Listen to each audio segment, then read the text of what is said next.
This is Contacts and Continuities, 500 Years of Asian-Iberian Encounters, an international conference online hosted by Ateneo de Manila University. It is now 4:02 p.m. local time. Good afternoon from Manila. We are live streaming on social media through the conference YouTube channel and on Facebook through the National Quincentennial Committee Facebook page. Before we begin this afternoon's program, we from the host institution wish to take a few moments for remembrance. I wish to read an excerpt from a message sent just this afternoon by our university president, Father Robert Yap of the Society of Jesus. Ateneo de Manila University is one with the Filipino nation in mourning the loss of Benigno Simeon Noynoy Cuangco Aquino III, the 15th President of the Philippines and a distinguished Atenean alumnus. Former President Aquino passed away this morning, 24th of June, 2021.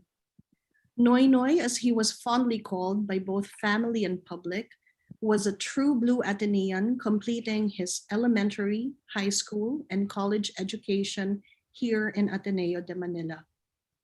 We extend our deepest condolences to the Aquino family and his loved ones, and the Ateneo de Manila University community keeps him in our prayers. Today, we open part one of a four-part conference. We are from the Interdisciplinary Studies Department, the hosts for today. I am Dr. Nikki Carsi Cruz, and I will be co-moderating with Skilty La Bastilla. It's a long program. We have 3 events lined up, and he and I will take turns and work together for the next 3 hours. How does one open a program on such a somber note?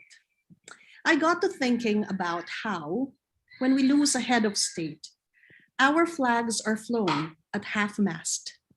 And I got to thinking about how this practice is actually drawn from seafaring. To fly at half-mast is part of naval flag etiquette, as a way of showing respect when vessels salute each other as they pass each other by.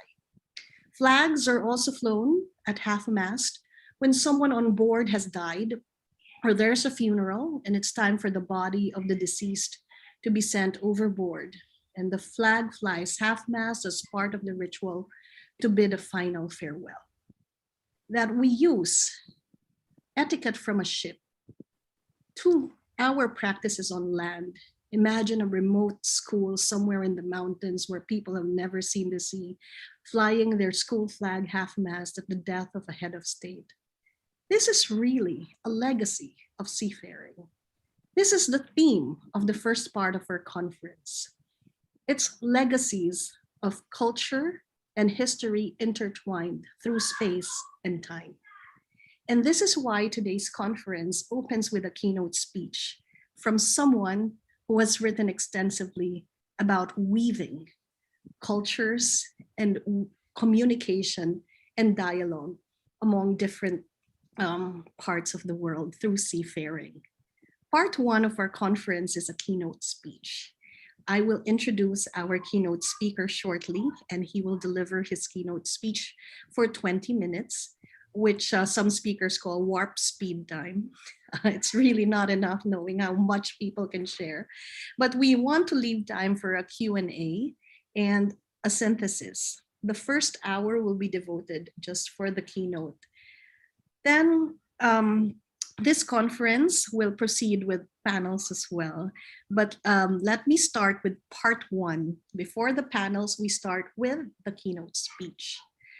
The keynote speech for part one of the conference, Legacies of the Encounter in Seafaring and Trade, is entitled Weaving Cultures, which is the title of the same title of the book written by Father Rene Havillana of the Society of Jesus. This book, to be honest, is what really inspired the entire theme of the conference. The framework for this book is one of communication. It is a refreshing take that breaks from the usual binary framework of conquest and resistance. Father Haveliana has made us see things from the perspective of weaving, interlocking, communicating, and cultures in dialogue. There is a panel with his picture in it and his bio note. I'm so sorry I no longer read his bio note. I preferred to candidly explain how his book really inspired us in conceptualizing the entire conference. But in the website, the bio note will show all the many books that Father Haveliana has written. You know, we were debating because part 4 of the conference is on forms of expression. And he could really talk a lot about that because he's written a lot about architecture and he's written a lot about the visual arts. There are many things he can talk about. You know, he teaches with the fine arts and forms of expression are really his expertise as well. But we wanted to start the conference with his voice and his framework because that is really at the heart of contact and continuities as a conference. Ladies and gentlemen, please join me in giving the warmest welcome to our keynote speaker for today, Father Rene Haveliana. Father, you have the floor. Magandang hapon, mayong hapon, good afternoon, buenos dias, buongiorno, good morning, just to be safe for people who are in different time zones today. Thank you for having me and inviting me to be the keynote speaker for this panel, Legacies of the Encounter in Seafaring and Trade, at this online international conference that celebrates the circumnavigation of the globe, 1591 to 1521, initiated by Ferdinand Magellan. The centennial of this event, which we celebrate this year, might be dubbed the first globalization. True, there were ancient routes that linked Asia and the Mediterranean, like the famous Silk Road. Yes, the Portuguese antedated Magellan, established a base in Goa and traded in the Moluccas, but they never made it across the Pacific. True, by the 14th century earlier, Omani sailors reached Southeast Asia, bringing with them Islam. And even much earlier, there were early humans who, according to the Out of Africa theory, undertook several journeys, and the recent wave began about 70,000 to 50,000 years ago. But all those historic routes were discontinuous because the American continent stood between Asia and the Mediterranean and two ocean sides. With Elcano's return to Spain, all the migratory and trading routes were stitched together in a global net. If I find a theme that we can insert into the conference title, Contacts and Continuities, it is connection. After contact, once the global routes between East and West were established, then people and cultures could connect. That connection made continuities possible. In my book, Living Culture, The Invention of Colonial Art and Culture in the Philippines, Ateneo de Manila University Press, 2017, I dwell on the theme of connection. I wrote from the perspective of an art historian, my area of specialization. As an art historian, reviewing writing about the Philippines, I find the usual big picture of Philippine colonial art as disappointing and lacking in nuance. I am caricaturing here, I warn, but here are two common narratives. First narrative, take Philippine Baroque as an example. This is the common Eurocentric story that Philippine Baroque is a degradation of the Baroque idiom, which first appeared in Italy after the late Renaissance or the period of Mannerism. From there, it diffused to Europe and Spain, and then carried by Spanish colonizers to Mexico and to the Philippines. So Philippine Baroque is 3 steps away from the original source. Furthermore, the Philippine expression was brought by friars and missionaries and a group of professional architects or experts. Unlike Mexico, where the Spanish architects and the churigueras worked on commissions, no professional architect came to the Philippines until much later. True enough, the first documented Spanish architect to work in the Philippines was Juan de Sistara, a military architect tasked with improving fortifications and other military installations in the archipelago. In 1719, he worked on reconstructing Fort Pilar in Zamboanga, the southernmost military fortification. So for more than a century, the story goes, non-professionals working from memory and the recollection of churches they had seen in Spain and in their journeys, guided laborers consisting of native Filipinos, Sangles, and Chinese. It seems to be the case of the blind leading the blind, or the amateur leading the amateurs. Thus, the result in judgment. Philippine Baroque lacks planning, it is squat and heavy, and lacks the graceful curves of the Italian, and should it even be called Baroque. There are historical problems here. No plan, no proportion. One Alvarez Porras has convincingly argued that Philippine churches were in fact designed using a grid of equal height and breadth, divided into three segments of equal proportion. The church facade and its flanking bell tower can be inscribed in this grid. Similarly, churches in Peru fit that grid. It was to these Peruvian colonial churches that the term earthquake baroque was applied.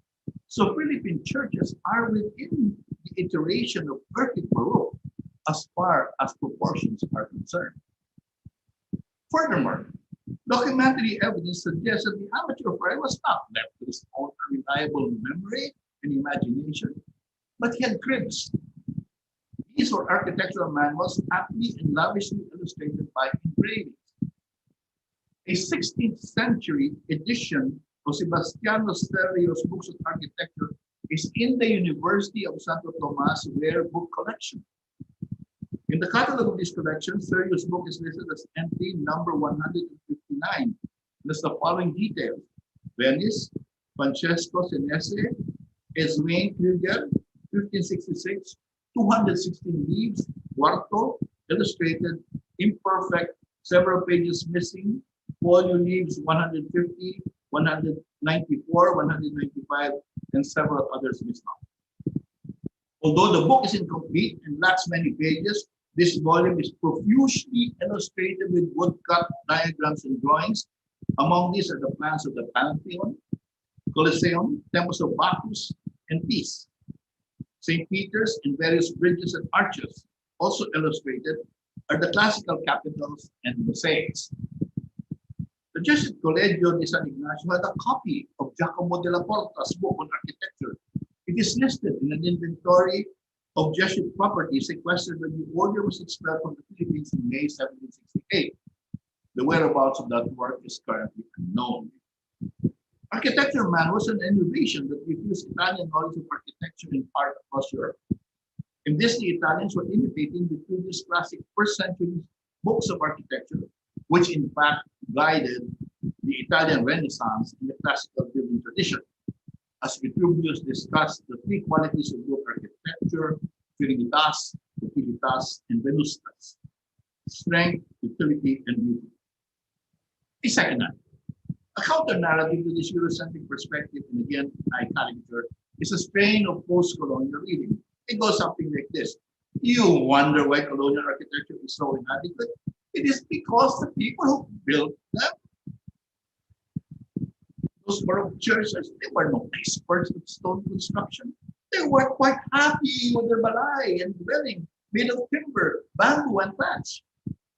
These were well adapted to the climate, terrain, and geological characteristics of the Philippine Islands. They show the genius of a people. Churches and colonial infrastructure and buildings were such an imposition on an independent people. Those remains from the colonial past are not Filipino. Of course, there's a historical problem here. First, Filipino was not used as it is today, meaning a native inhabitant of the Philippines, enshrined in law, where a Filipino citizen is defined by birth, is sanguinis. All others are naturalists. Filipino was first applied to distinguish the Spanish born in the Philippine archipelago with those born in the Iberian Peninsula, Insulares versus the Peninsulares.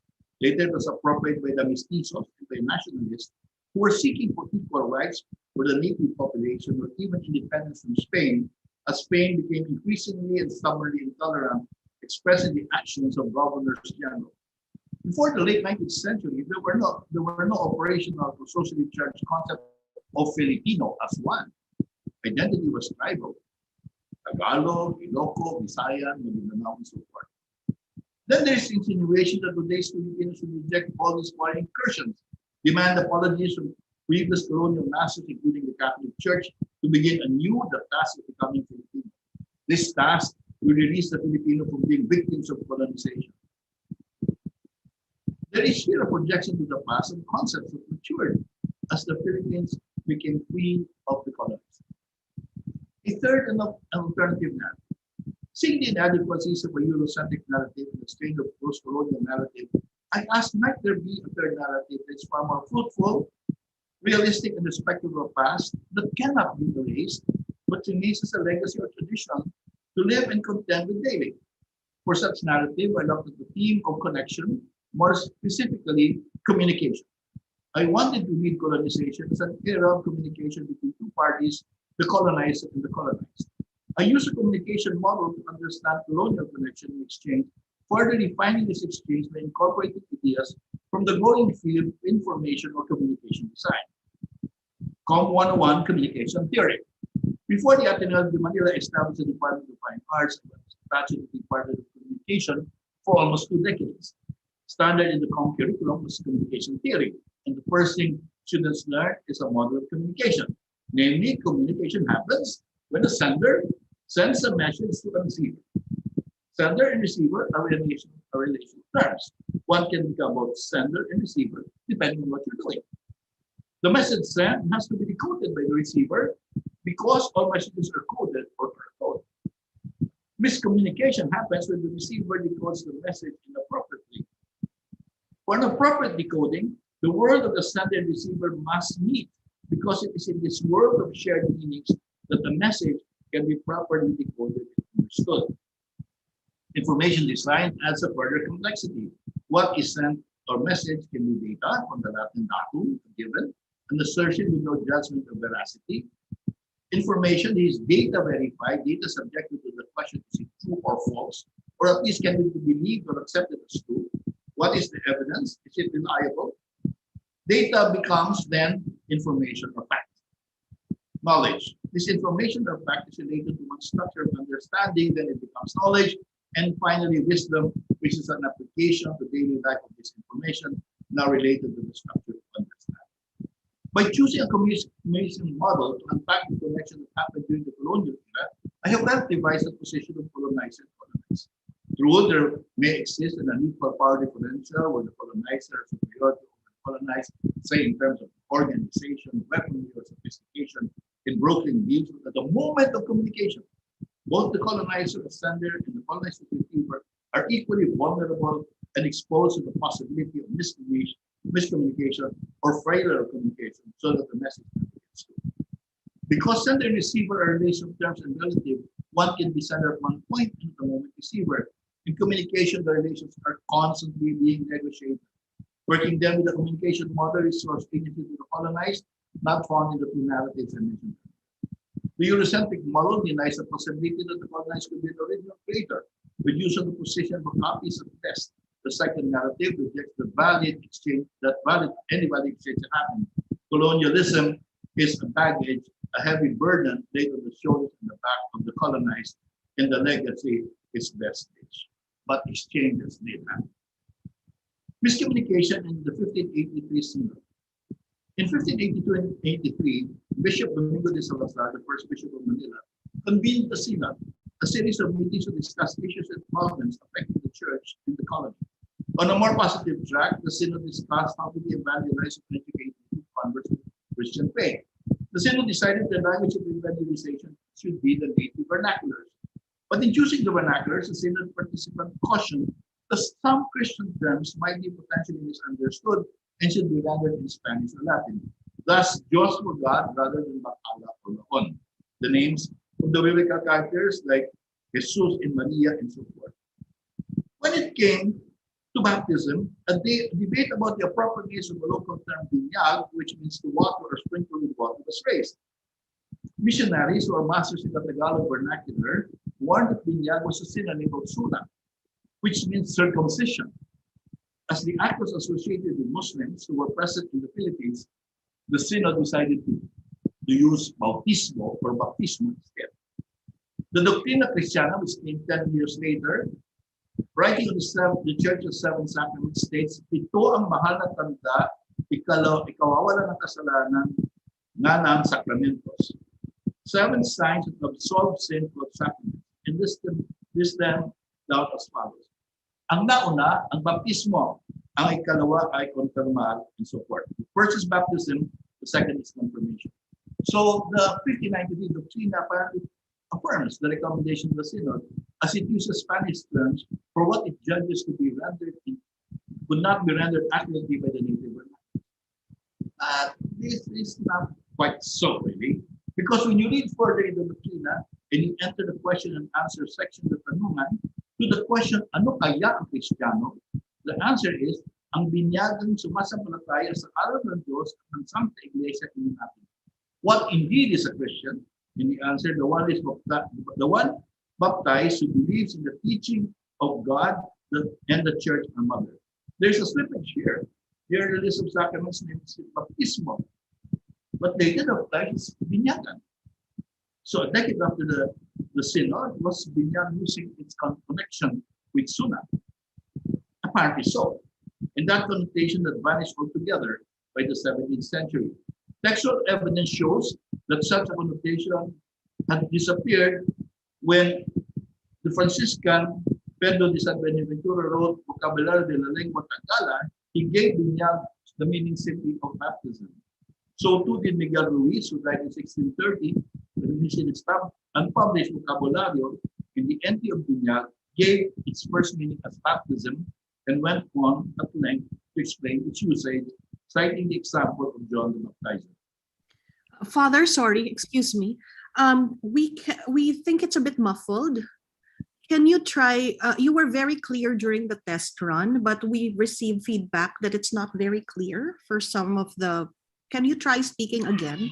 Or is there a source of ambient noise like a fan nearby that we can turn off?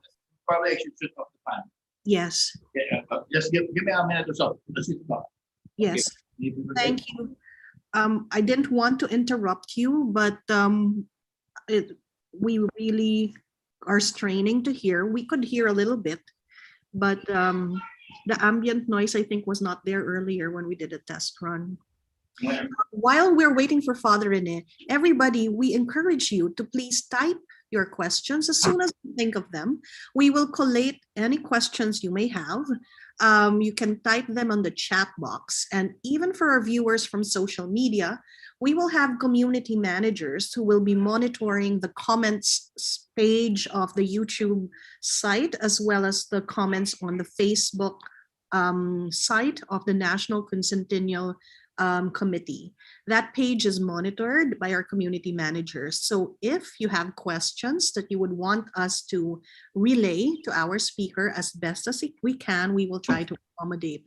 So please don't wait until the end of the open forum or until the end of the speech before you type in your questions. We would appreciate if we have time to gather them. We've had this experience yesterday when questions seem to come all at the same time towards the end. And that's when we run out of time. So I think it's best if we could stagger and give us a chance to organize ourselves and put things together. This is unique that we have 3 audiences to monitor: the Zoom meeting audience, the YouTube audience, and the Facebook audience. And so as soon as you already have a question, please feel free to type in the chat box. And for members within the Zoom room, we would also encourage you later, if you want to ask your questions directly, this is still a conference, we would want to hear from you. You just raise your hand and we can call you so you can address Father directly. Okay, I'm back. Is the sound better? Yes, it's much better, Father. Okay, I'm surprised because earlier the fan was on and somehow did not register. Maybe because I did. Anyway, let's continue. Clearly then, the Synod of Manila saw the possibility of miscommunication as a celebration, but as a celebration of the baptismal rite became more widespread, the connection between binyag and sunat had faded. In 4 decades, binyag had involved in meaning. Clearly, both the natives and the friars had a hand in this transformation. The friars, repeating an act again and again, made it familiar. And the natives, reading the act of pouring baptismal water, analogous to watering plants or sprinkling, The term lost its older connection and became associated principally with baptism. We can take a further step by linking communication with ideas from communication design and the transformation of the meaning of binyag. It is clear that data and information are not limited to verbal exchange. In fact, the data more given that people exchange when they communicate may be physical objects or behavior, ritual and customs, how to do or manufacture things or skills and so forth. We can even say too that humans are data or data laden. Information designers posited that many things are data or information laden. There is an intelligible component to everything. Information designers are not just aware of message, but also how the message looks. Image is everything, and confusion arises when there is dissonance between what is being communicated and its outer appearance. Information design is a subset, wayfinding, in which care is taken that signs do not confuse, that the verbal and visual do not contradict. Wayfinding designs are made to be visible and easily read. We find this in signages and highways, for instance. As we have seen, the term binyag evolved in meaning in part to performance. Data, word, and act became information, and then was incorporated in a knowledge structure in a practical application. Let us now move on to connect this presentation with this section's theme on mapping and on journeying and on trading. In my book, Weaving Cultures, I devoted chapter 3 to space and time, an area bypassed in discussions on the results of colonial contact. In colonial Philippines, we see an exchange that reshapes the way time and space was organized or understood and brought to bear with daily life. The colonizing Spanish brought to them a perception of space and time from their own tradition, revived from the European Renaissance with the classical ideas of urban planning based on the grid. That grid had its roots, of course, in Roman architecture. From Roman architecture, it then was brought to the colonies, where the two main streets that defined a colonial town were the Calle Real, which is equivalent to the Roman Cardo, and in the Philippines we call it the Market Street, or Parian, which is the Decomenus. The grid did not end, of course, with the urban plan. As navigation moved from room to portal and maps, so the maps divided into longitude and latitude, the globe itself was subjected to a grid. The navigation expression of this was Gerardus Mercator's projection, which became the standard after it was perfected. In this map, every part of the globe, every land, mountain, river, bay, and island, and every part of the sea and the place marked by latitude and longitude. Well, the numbers vary depending on which was 0 point, still everything had its place. In contrast to the absolute placement in the grid is the relational approach of the Philippine native to identifying positions in space, which we can describe as orienting, based on positioning by landmarks and vistas. Prevailing orientation points still operational in the Philippines are the contrasting poles of land and sea, Laya and Lawod in Visayan, Ilaya and Ilawod at directional indicators, meaning in the direction of. In these cases, in the direction of the land or in the direction of the sea. Because the Philippines' geography leads from shore to inland mountains and mountains until the post-World War II era were heavily forested, Ilaya meant in the direction of the mountains and the forest, or the forested mountains. One's habitation in the land colored perceptions of who others were. Strand dwellers, lowlanders, considered the highlanders as free, but wild and untamed, a perception which lowlanders shared with the colonizers. But they also idealized the highlands. Every so often, over 300 years of Spanish colonization, revolts would erupt. The lowland rebels would find refuge in forested mountains, as did the rebels of the Diwata Tamlot Revolt of Bohol in 1621, of Sumoroy in Samar in 1642, and even as late as the 19th century, when Apolinario de la Cruz, also known as Hermano Pule, and members of the Cofradia de San Jose, sought refuge in Mount Banahaw, a dormant volcano straddling Laguna in the Quezon provinces. Or even to the 1950s reputation of the Cavite Highlands as bandit territory, where the infamous Nardong Putik took refuge. European timekeeping also connected with the tradition and folk ways of marking. Colonizers brought the idea of dividing a day into hours, 12 hours for daytime and 12 hours for night. Mechanical devices were brought, like the hourglass, the water clock, or the mechanical clock. These time measuring devices were crucial for navigation over vast islands and oceans. Before the invention of the mariner's chronometer, An hourglass as a way to keep time at sea. Timekeeping was important to keep on course as safe routes were eventually plotted and approximate days or weeks of travel from landfall to landfall were measured. On the land, the hourglass was used to measure the day and signal hours of prayer, like the morning angelus, which a church bell tolled at 6 a.m. or at 8 p.m. for the agonias, prayers for the departed. The native and folk way of marking time was linked to the rising and setting of the sun, that Tagalog named the morning umaga or araw. Araw could also mean day. Night was gabi. The Visayans called both day and daytime adlaw and the night gabi. Now, araw and adlaw also mean the sun. So the presence and absence of the sun was a time marker. Thus, in Tagalog, is takip silim, picturesquely when darkness covers the earth or when the sun disappears. Early morning around 4 a.m. is madaling araw, nagmamadaling araw. Literally, the sun is hurrying up. Dawn is bukang liwayway when light breaks. So the folk ways of marking time uses larger chunks of it rather than the 24-hour division of the West. So what happens when the landmark-based mental ordering of land comes in dialogue with the absolutist grid, or when the sun-based time marking meets a grid of 24 divisions each day? The results, we still have the reverberations today. With GPS now on everyone's Android phone, Filipinos navigate using the grid of longitude and latitude, whether whenever they use Waze or not, where they're aware that they're really doing that. When Filipinos refer to large areas of the archipelago, they use the orientation points of north and south, east and west, which defines the global grid. Thus, the Ilocos region has two provinces, Ilocos Norte and Ilocos Sur. There's a Camarines Norte and a Camarines Sur and so forth.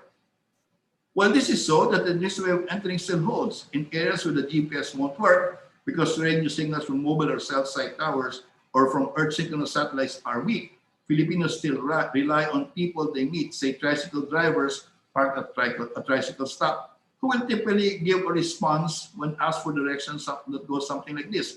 Go straight until you see a mango tree, then turn right. Count 3 blocks, and you find a cornerstone with the name Marie Sari Sari, turn left. The second house of Marie is the house you're looking for. Likewise with time, the 24-hour operates when repetitive action is involved, like reporting to office that begins at 9 a.m., or going to school or going to church, which has fixed schedules. Airlines and interprovincial buses, especially the deluxe class, follow a schedule based on the 24-hour clock. But when events like family gatherings, weddings, parties easily fall in what is known as Filipino time, a looser way of timekeeping. In such instances, it is fashionable for the principal participants, like a bride in a wedding, to be late. In fact, it is expected.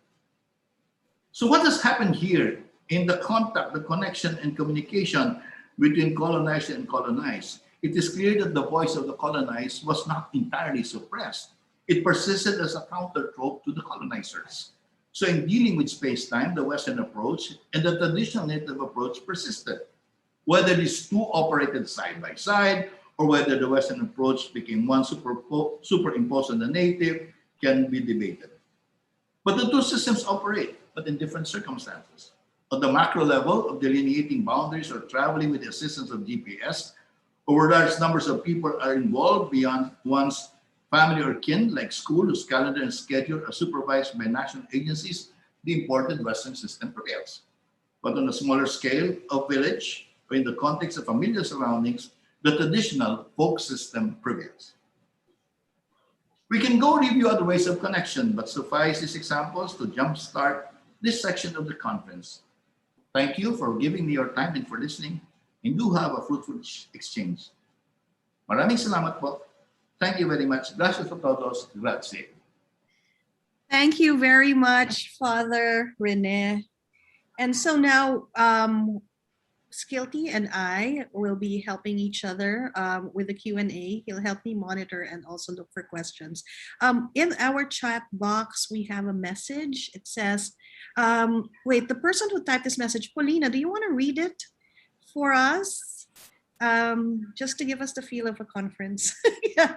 Paulina, would you like to read the chat? Yeah. And tell us. Sure. Yeah. Yeah, sure. Thank you.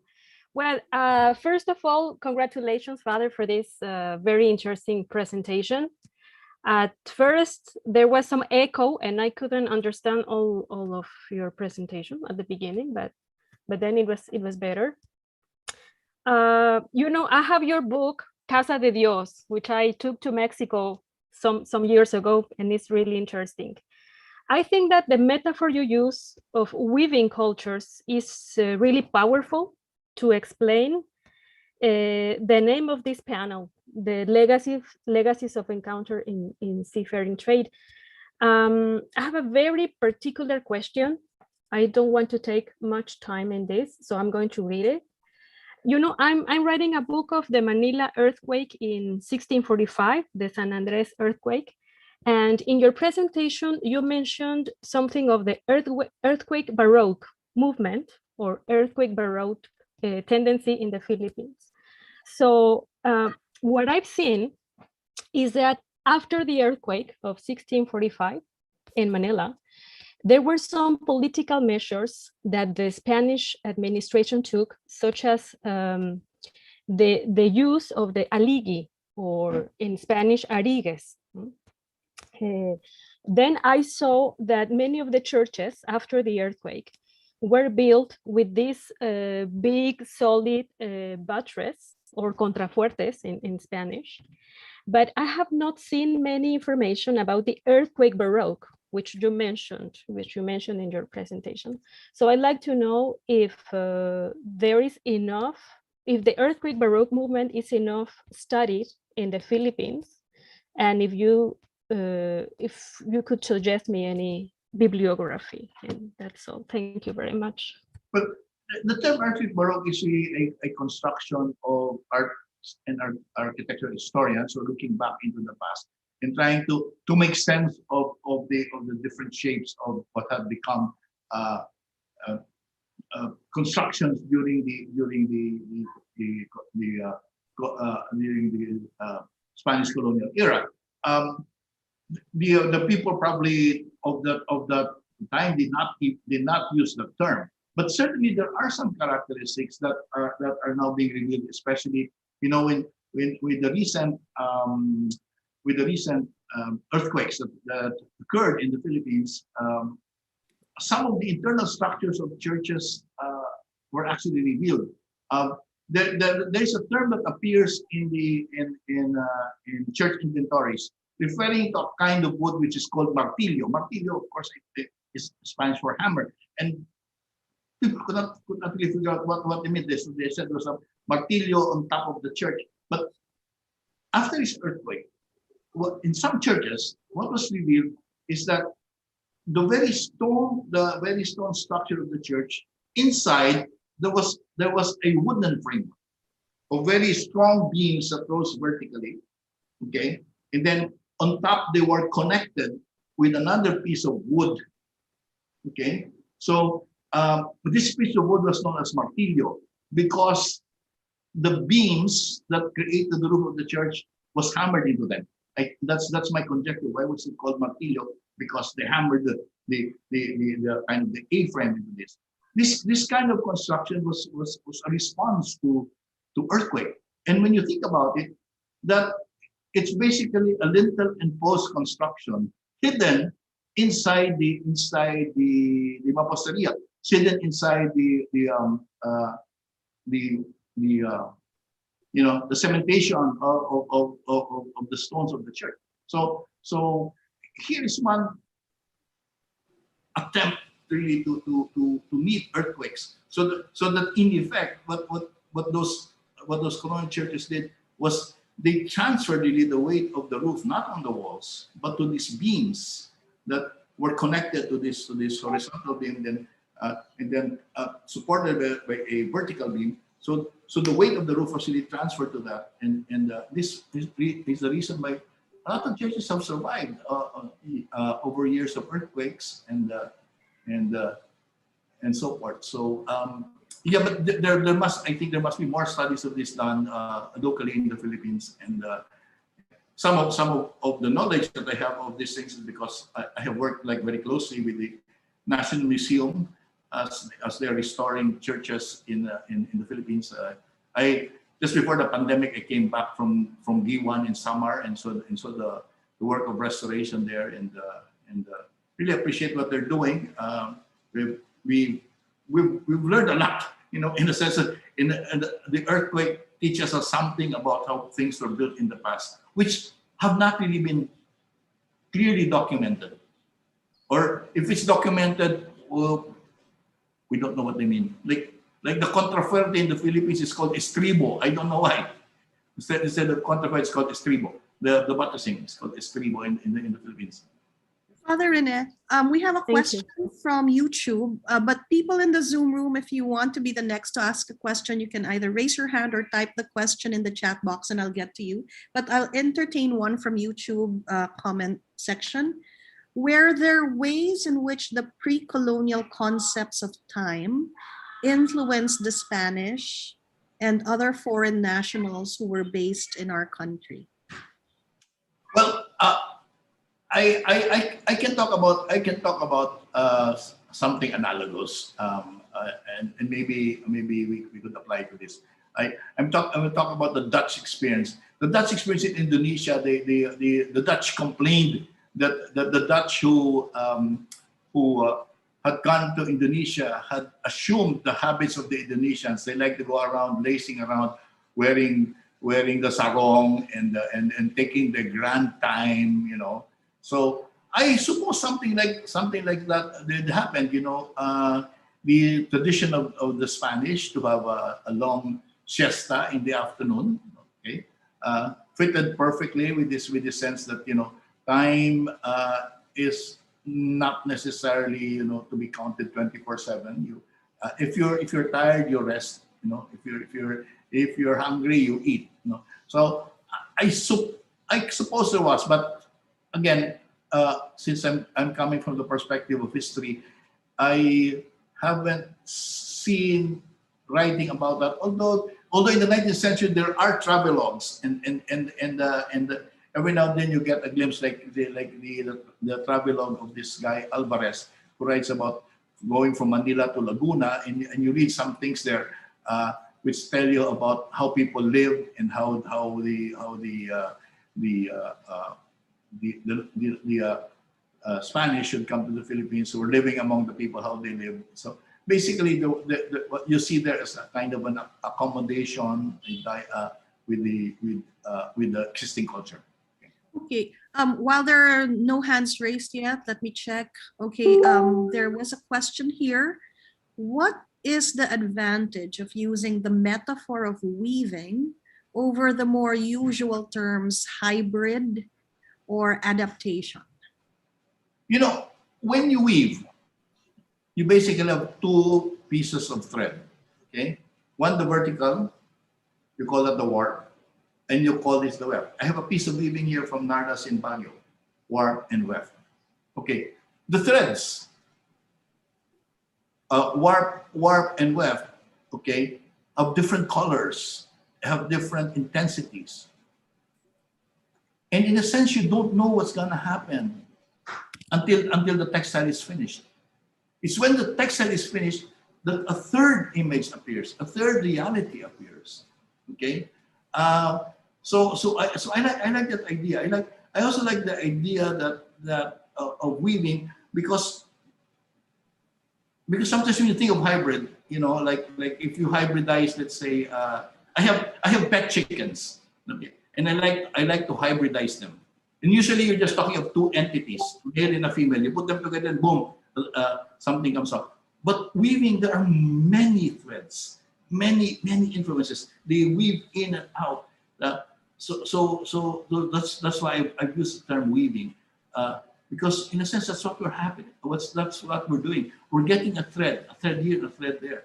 Then when you put all the things together, we put hundreds or thousands of threads. Then we come out with something like this weave behind me. When you look at the process looks very simple. But then the results can be very, very different. So that's why I at least for myself, I know if other people, I'm not telling you to follow the same. This is how I make sense of the reality that I'm facing. When in a sense, when you write, they say when a person writes, he writes for himself. you write to understand something because something bothers you. Something is not so. If Yeah. it's helpful for others, great. So, but I like that idea of weaving. Okay, somebody raised his hand. Doc Leo Garcia, Leo. please. Yeah. Uh, I would just like to make a comment. Uh, you cannot speak of culture in the singular. Cultures is always plural because there's never a pure culture. This will be what the French call la pureté dangereuse, no?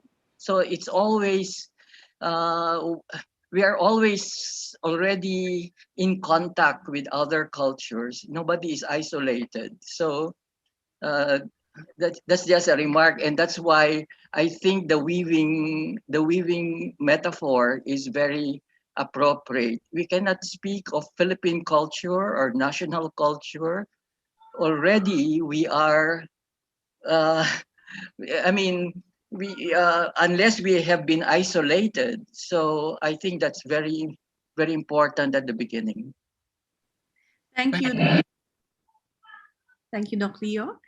Anybody else want to either ask a question or to add or to comment? Please feel free to raise your hand or type in the chat box. If not, I'll read another question that I received. Would there be contemporary or current examples of encounters resulting in new encodings of data? Okay, I understand. I understand you mean okay, encounters then giving birth to something else, something like that. If I understand your question, okay. Yeah, that's Yes. yeah. You know, I teach a course on Philippine art traditions, and one of the big traditions that we are facing right now is the global tradition, in the sense. No, I have a student. I taught him some time ago. A very creative student. He's now a professional manga illustrator. Manga is a Japanese term for Japanese comics. Okay, so he comes to me occasionally and tells me, "I'm writing this story. What do you think about it?" Okay, I discuss it with them, and his mangas have become very popular. That it's read not only in the Philippines, but it's read in Japan. No? So here's a Filipino writing basically, I say, veiled Filipino stories. At the core, they're really Filipino. But then, because of this encounter with a very strong visual language of Japanese comic books, he has somehow created something different. You know, it's yeah. This is like the dynamics really of cultures, as Dr. Leo Garcia would say. Cultures are never finished because we are constantly talking to each other. You know, the cultures will keep on changing. There will be constant change as things go along. You know, even our situation right now of talking through Zoom, this is going to affect us. This is going to affect the way we interact in the future. This is the way it's going to affect us, the way we communicate and we teach with one another. So I hope that answered your question if I understood it correctly. Father Rene, I'll combine two questions that were posted on YouTube right now, if that's okay. The first question is from Sharon Chong. Thank you for your sharing, Father. I'm curious how you see the slave raiding and trading and how slave raiding and trading contribute to this cultural weaving that you speak of. And I'll read the next question right after that from Carl Castro. How do we understand colonial violence, oppression, and tensions using the metaphor of weaving cultures? How can we locate liberation struggles in this approach? Okay, so those two questions have the same color. They're both, painting a less rosy picture in how we. I do not deny violence. There was violence during the colonial era, as there is continued violence today. You always get that violence when when there's a power struggle, especially when a mighty person who cannot be controlled, like certain people today in the Philippines, okay, and people are afraid to say anything against him. That when you have a person like that, you get a situation of violence. I do not deny that violence happens, but sometimes that violence leads to something else. Some place. And he's now where I connect with the slavery. Uh, and he's not me. I'm really coming from the studies of James Warren, who is in a sense the expert in this area of slave raiding. What he tells us in his books, starting with the Zulu zone and then later on his version of the Sama and Balangigi, what he tells us that this slave raiding that occurred, first of all, they were not really as for example, Montero Vidal would put it, the Moro Wars, because not everybody who slave raided were Muslims. Okay, some of them they were animistic people. Okay, the whole business of slave raiding, as Warren puts it, has to do with acquiring personnel for a trade that was based on basically foraging and extraction. Okay, people did not know at that time how to culture pearls. We have to thank the Japanese for that technology, but that would come later. That's the work of the Mikimoto Pearl Farm. Before that, the only way to get a pearl was to dive under the sea. But since the pearl was such a luxury, you needed people to do that. So you needed slaves. So wealth came by having all these people who will do the hard work for you of gathering and bringing. Slave raiding also worked because there was somebody willing to buy these extracted products. Okay, the Chinese love what they call bêche de mer or tripang, the sea cucumber. Again, those are not cultivated. Even today, they're not cultivated. People don't cultivate them, but you gotta pick them up from the ocean floor and then dry them. It's very labor intensive. So again, you need slaves to do that. And then so there is a market for these things. There was a market for pearls. The pearls went to China, or the pearls eventually went through the galleons and went all the way to Mexico, to Europe, and so on and so forth. So that was the first part of it. It is really economically motivated, as James Warren says. But over time, here's something interesting that James Warren says. Over time, some of the slaves who were in fact Visayans or Tagalogs who had become Christians rose up the hierarchy in the Muslim world. And they rose up the hierarchy of the Muslim world because they had knowledge that the Muslims did not have. And what was one of that knowledge that they had? They knew when all the fiestas were of which town and which place. And they directed the raiders to say, let's now go today, the 24th of June. This is a good time to invade Batangas because it is the feast of St. John the Baptist. Let us go to Bawang when they're having their lechon parade and wetting people with water because those people are so drunk and they're all eating fat food. Oh, perfect catch. Okay, so they actually created, in a sense, this captured slaves, as Warren paints it, created a culture. No, linguistic scholars will tell you that the Tausug language has really very many Visayan words. In fact, if you know Visayan, if you know Ilonggo, and if you know Cebuano, you listen to the people in Polo speak, you can kind of figure out what they're saying.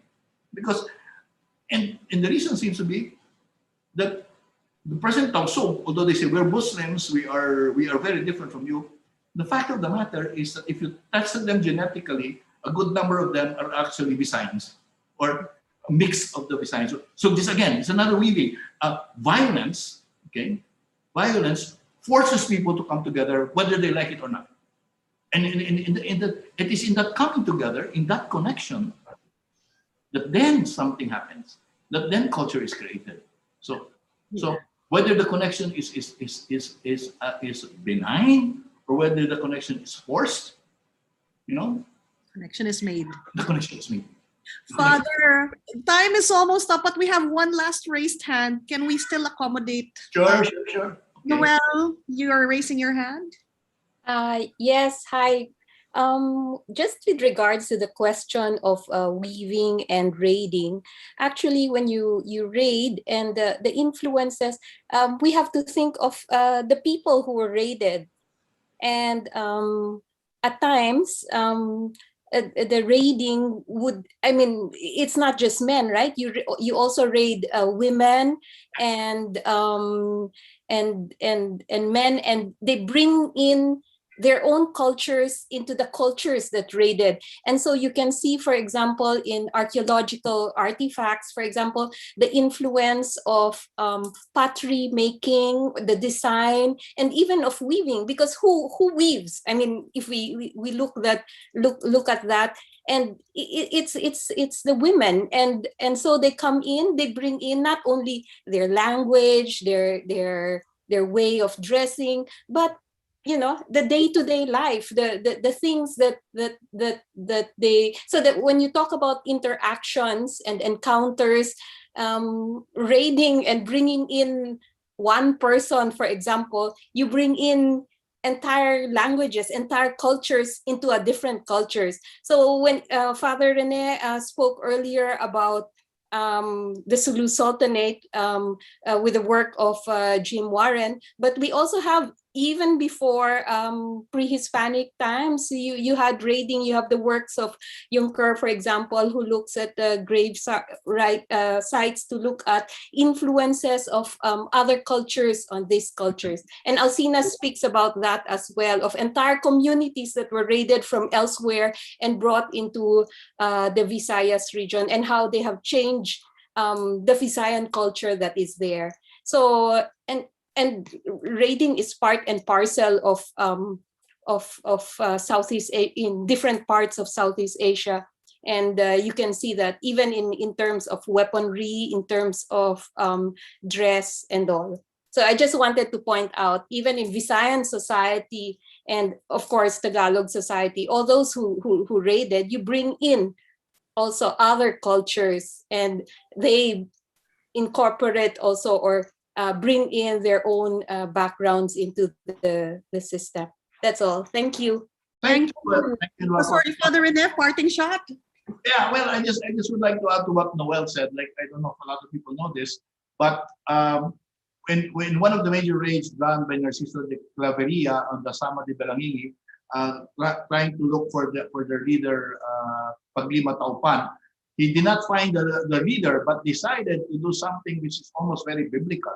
He emptied the islands in the Sama Balangigi area of people, and he brought them to Cagayan Valley. Okay, so there were really Sama people in Cagayan Valley, and up to now, most of them have forgotten that they came, or their descendants have forgotten that they came from the south. But interestingly enough, what they have not forgotten are some of the rituals. It's like one of the rituals would be to create an offering boat.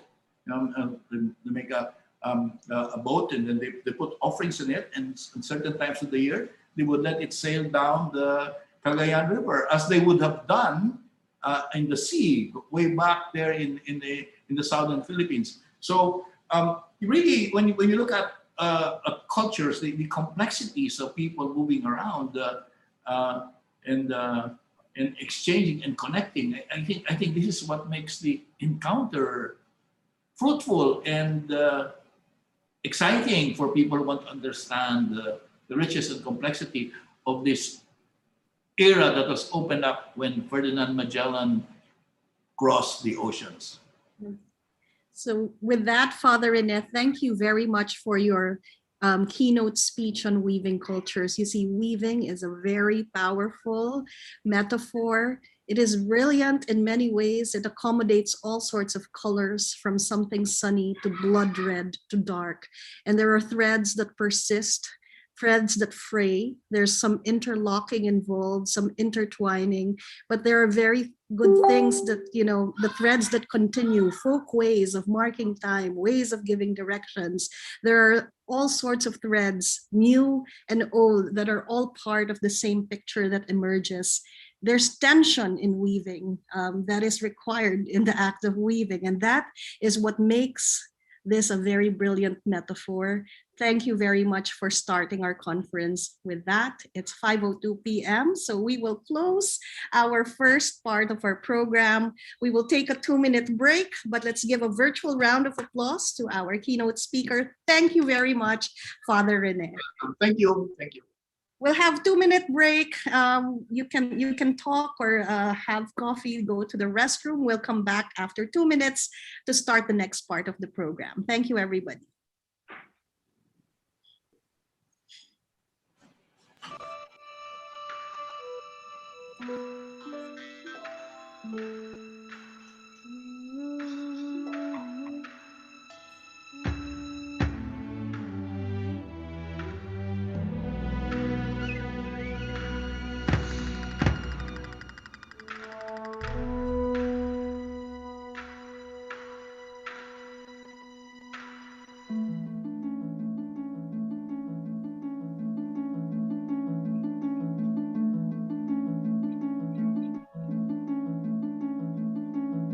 Mr. Jose Garcia, presenting a PowerPoint presentation.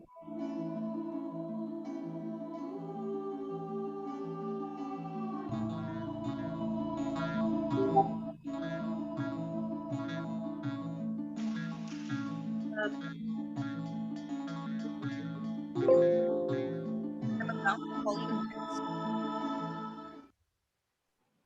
When we start the program in a minute. Yeah. Mr. Garcia, can we test your audio? We just want to make sure that it's clear.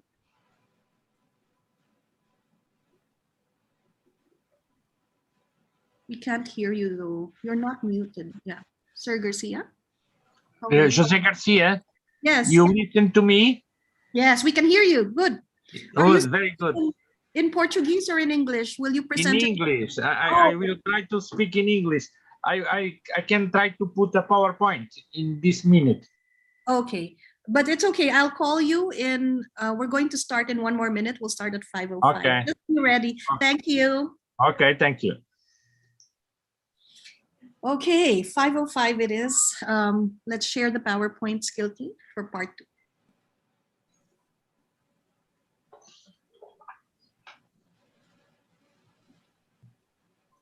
Okay, everybody, good afternoon again. It's still me. We're now moving to part 2 of our conference. We've finished the keynote address of Father Rene, and we had quite a robust conversation. We're now moving to the first panel of this conference. It's entitled Putting the Philippines on the Map. And I really want to call this the Garcia panel, because we have 2 speakers, one from Portugal and one from the Philippines. And both of our presenters have Garcia as their last name. Let me introduce our first speaker. The first speaker who will be presenting, we will have 15-minute presentations for each of them. And as usual, we will have a Q&A. Same instructions apply. Please type in the chat box, whether in the Zoom room or on YouTube or on Facebook, and we'll try our best to accommodate all questions we receive and try to keep within time. I'll now introduce the first speaker. Jose Manuel Garcia is a history professor from the University of Porto. I'm sorry, he did his PhD from the University of Porto and belongs to the National Commission for the Commemoration of Portuguese Discoveries. He belongs to the Portuguese History Academy and the Navy Academy. Professor Garcia is a researcher at the Lisbon Studies Office and has organized exhibitions and published numerous works on the history of Portugal and the discoveries. And he will share his PowerPoint presentation to us live. Professor Garcia, it's your turn now to present. Thank you very much for your presentation and to be here. It's an honor and a great pleasure to try to communicate in English some ideas who put the importance of Philippines in history. I go to try to show you a PowerPoint if it is everything okay. Because some images can help to explain better the ideas I want to explain. It's okay, the PowerPoint? We're You still can waiting see, for a bit. you can There. see? Yes, we can see now. Yes. Oh, okay, very well. So I try to explain you who I call this conference Ferdinand Magellan, the man who, upon arriving in the Philippines, just discovering the entire earth. So I think it's a very important matter to understand. We show that this was the most important contribution he made to the history of humanity. It is for this reason that we assume the historical relief that on March 16, 1521, Magellan signed the south of the island of Samar and the island of Suluan, thus discovering not only an archipelago ignored by Europeans, which he named São Lázaro, later called the Philippines, but above all, because he had just come to know the earth in its entirety, all global earth for the first time when he arrived to Philippines. So for me, it's the most important point to contribute to the history of humanity of Magellan. A Portuguese born in Porto, but lived part of his time in Lisbon. What is most important to highlight in Magellan's story is the fact that he made a complete tour of the world indirectly, as he performed in two parts, this meaning to perceive, managing to perceive its real form indeed. Magellan made many trips since leaving Lisbon in 1505 until reach São de Molucas, Buru, Ambon, Ceram, and Banda in 1512, thus making this first part of the trip around the world. I will try to show that the Portuguese in 500 years ago from Lisbon, one of the biggest cities in Europe in that time, like Sevilla in Spain, and had an image of all the world very correctly. For the first time, the Portuguese can show maps of the world that are not before. This is a map of the time of Magellan seeing the Europe, Portugal, Spain, France, and England, and the two principal towns in the Iberian Peninsula, Lisbon and Sevilla, who are friends but are dividing the world because Portugal and Spain began discoveries and tried to divide the world in the middle. So we can see this first map of the world by Portuguese in 1502. It's a fantastic map called Cantino, who show the Brazil for the first time and the dividing world by Portuguese and to Spanish America. And the problem it will be then there are not on the other side of the world. This is Malacca, this is China, but there are not in the other part of the world a division, and will be Ferdinand Magellan who will be the discoverer of this intermediate part. The problem of Magellan is that he lived in a time, he was Portuguese and traveled with Portuguese all the time, and his king, Dom Emanuel, who died 500 years ago, like Magellan died in the Philippines 500 years ago. The King Emmanuel aspired to have the imperial power over the world from Lisbon. This is the idea of the Portuguese at the control of the world, the Africa, the Asia, and this is the image of King Emmanuel, and Lisbon powerful, very rich town in that world. And Magellan, who worked for the king, was very now famous because he had a conflict with the Portuguese king Emmanuel, because he want more money for his salary. He want more money, and the king don't give him because there are some conflicts in the court, and he put his work on going to Sevilla to Carlos King, to the emperor of the king of Spain. And he offered his powerful because he had a conflict with the Portuguese king, who don't like very much the Magellan. And he showed to Carlos King, to the king of Spain, a map of the world made by two Portuguese cartographers, who very part of the expedition are with pilots and cartographers of Portuguese who works with Magellan. And George and Pedro Reinel made this map before the voyage, 1519, and he showed that the point he wants to go is Moluccas, now in the north of Indonesia, south of Philippines, and he don't want to go by the east like the Portuguese, and he had made his voyage until this part of the world east of Malacca, when the Portuguese had conquest in 1511, but he wants to go by the Spanish part, going by the Brazil, by the Rio de la Plata, Uruguay, and go by the sea, the South Sea, we call it Ocean Pacific, to go to Moluccas. And he proposed his idea of devising the anti-meridian in the other side of the world, because he thinks that from Malacca, that is the principal town of the Portuguese domination of the trade in the east, that from Malacca to the anti-meridian, it will be this distance, and all the parts at the right will be from Spanish, and the precious islands in spices, Moluccas, will be Spanish. But he was wrong, because the anti-meridian is passing by New Guinea, by Brunei, and so he was wrong about 500 kilometers. He was wrong, but his proposal is very, very correctly, also with the exception of this mistake.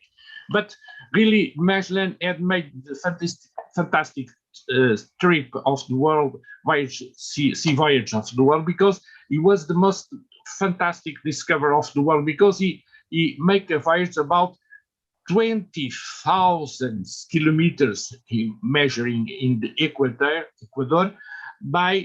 from the point here from Rio de la Plata is the last point that the Europeans known from America, and he goes to all the parts of South America until the Strait of Magellan, and goes from all the Pacific until arrives to Philippines, and he died in Cebu, in Mactan near Cebu, and all this trip is measuring 25,000 kilometers.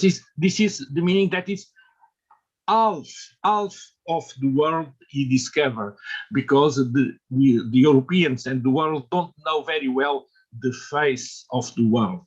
But because he passed the Strait of Magellan, he discovered with many, many sacrifices, and he will die here in the island of Mactan near Cebu. He was died 500 years ago. And when he arrived to this point of Philippines, he had to make around the first voyage around the world. There are some people says that Magellan gave the first voyage around the world, but they don't understand very well this idea, because he died in Philippines in the middle of his voyage, and he cannot do the voyage around the world that Sebastian Elcano made when he arrived to Sevilla after 3 years voyage, because Magellan came to Moluccas, and after to return by Pacific to Panama or America and go to Sevilla, because he works for Carlos King. So when he arrived to Philippines, because he had not go to Moluccas, Moluccas is in Ecuador, but because the winds, he must go about 1,000 kilometers north of Moluccas, because there is spice here, and because this tour of north, he goes to Philippines. And when he arrived to Philippines, that is the great problem, he discovered all the part west of the world, because he goes from Sevilla, he goes all about all America by Brazil, Argentina, and goes to the Pacific and Philippines. But before he came from 1505 from Lisbon by the Portuguese, by Cabo de Boa Esperança to India, to Malacca, and to Moluccas, 1512, when the Portuguese arrived for the first time to the islands of spices here, the south, because there are many, many islands in Moluccas. The Portuguese discovered the south parts, and his friend Francisco Serrão had arrived to Ternate at the North Moluccas, the most precious island here, and Magellan must go there. And he not arrived there because the winds, but he arrived to North Philippines, and he passed about 500 kilometers from where the point he had been in 1512 here. When he arrived to Samar, Suluan, here in Philippines, he passed all the voyage of the world, because this is the most important that he showed to the king of Limassaba in Philippines. The king of Limassaba, he shows the map of the voyage he had made. So it's very important to understand the knowledge of the world like we know, because really Magellan don't open the sea route to the Asia, because by the Strait of Magellan don't be made the voyage. It's not practical, it's not good. So he failed this voyage. He failed because he don't prove that the islands of Philippines and Moluccas are Spanish, because they are in the Portuguese area of influence of trade, and so he don't had success with this voyage. But he had the most important success of this voyage because he showed the world like it is. So when 500 years ago he arrived to Philippines, for me it's a very, very, very important moment in the history, because he linked the West and the East by West, not like the Portuguese make his voyages to East, every time to East to arrive to Moluccas. And the Portuguese also made some contacts with Philippines, but they are not very interested in this context, because the only interesting area to Portuguese is Moluccas in North Indonesia, because they are very rich in spices, and the Philippines are not very rich in spices.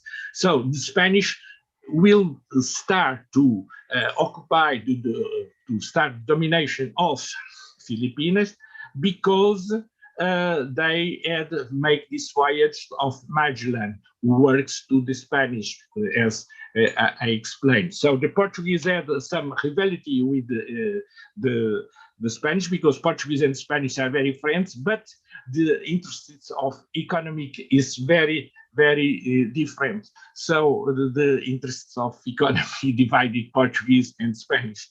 So this image, the Magellan halves the world, is the image I propose you 500 years after the voyage of Magellan, because it is the understanding of the face of the world, because the voyage of Magellan must be remembered for all the people and for Philippines, because the Philippines have not been discovered by Europeans, don't know where are the Philippines. Where the Magellan voyage, they begin to connect with the Philippines, and it is very important that it is this precise moment that he make the first voyage of the world, it shows that there are more sea than earth in our planet.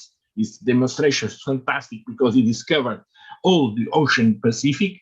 And so it was demonstrated the reality of our world. For me, this is the message, the message who must be passed.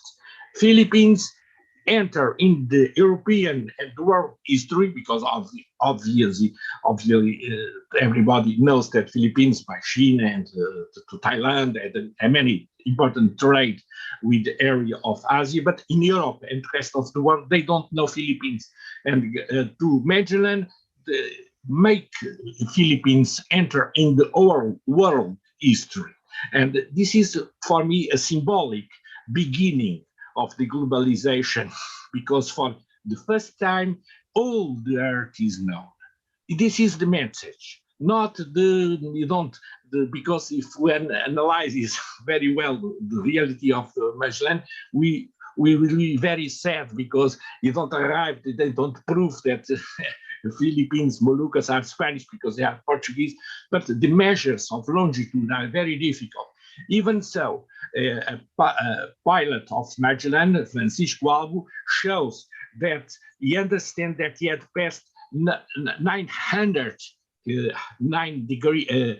degrees distance from the Portuguese, the Meridian region. So he understands that he had passed this line when he arrived to Philippines, and he was wrong by 900 kilometers. So he stay in Philippines, he don't go to Moluccas, he failed his mission, he cannot prove that they are Spanish, he was killed in a combat in Mactam, not necessary, and because you don't go to Moluccas, it's 1,000 kilometers from centers Philippines to Moluccas. He knows in Philippines there are Moluccas there, but what he want is not, he don't arrive to a happy end, but for us, 500 years later, it's the most important is his contribution for the discovery of the world. I don't know if they are past the 15 minutes. Thank you very much. Yes, thank you very much. No, you're on time. Thank you very much. So I will introduce the next speaker, the next Professor Garcia of this panel. I have a slide. Let's go back to our PowerPoint. I'll start introducing our next speaker. Dr. Leo Garcia served as the first lay dean of the School of Arts and Sciences and was the first dean of the School of Humanities of Ateneo de Manila University. And he has been teaching philosophy for the past 45 years. And his field of expertise is contemporary French philosophy, especially the philosophies of Paul Ricoeur and Emmanuel Levinas. And he has applied recourse hermeneutics in the interpretation of contemporary Philippine paintings and Philippine antique maps. In 2010, he edited the 3rd edition of Carlos Quirino's Philippine Cartography. Dr. Sia prepared a video recording of his presentation, and he worked until the wee hours of the morning doing the recording and the editing. I'd just like to prepare the audience that the first few minutes or the first minute of the presentation will be silent because we will have text to read on the screen. Don't be surprised if it's quiet. It's meant to be like that. So we'll just take a few minutes to read the main arguments. And then after a few seconds, we will hear Dr. Garcia's presentation start. So in a few seconds, we're going to start and it's going to be silent. Ready? We can now present the video.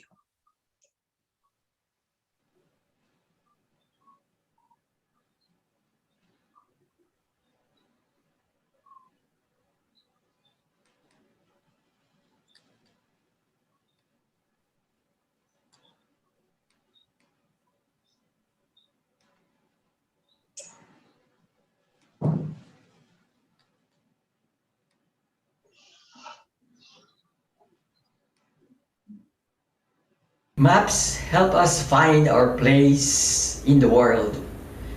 They do not only point out where we are and where we want to go, but they also tell us who we are. Maps instruct us about our history and identity. They provide us with a memory and destiny. Maps give us a sense of self-esteem. Our self-esteem grows as we see our country, the Philippines, gradually emerging and being put on the map on Sebastian Münster's 1550 La Table de la Région Orientale map, with only the island of Puluan or Palawan, or on Ramuzio Gastaldi's 1554-1563 Terza Ostro Tavola map, where the word Filipina appears for the first time in a Western document. On Abraham Ortelius's 1584-1601 Chine map, with only the coastline of Luzon, and finally on Petrus Carius 1598 Insulae Philippinae, the first separately printed map of the Philippines.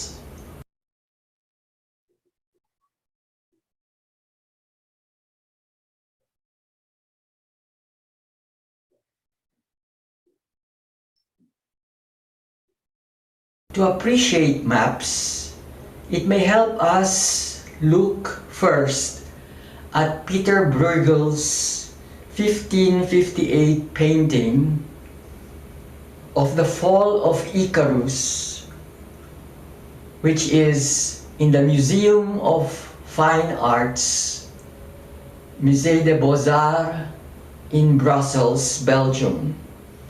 Borrowing a theme from Ovid's Metamorphoses, Bruegel presents a panoramic view with three characters in the foreground: a farmer, a shepherd, and a fisherman, too absorbed in their tasks to even notice the tragic event nearby.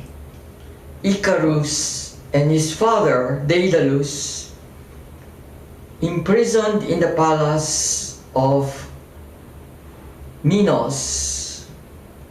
Deciding to escape by air, Daedalus constructs flying machines of wax and feathers. He then orders his son to fly not too near the sun. Icarus, out of pride, disobeys him. The wax of Icarus's wings melt, and Icarus plunges into the sea. In the fall of Icarus, one looks down from a high point and obtains an overall view of the world with all its minute details. This sweeping view of the distant and of the detail is called the Icarian view. To look at a map is to view the world from above. It is to be like God, who oversees everything.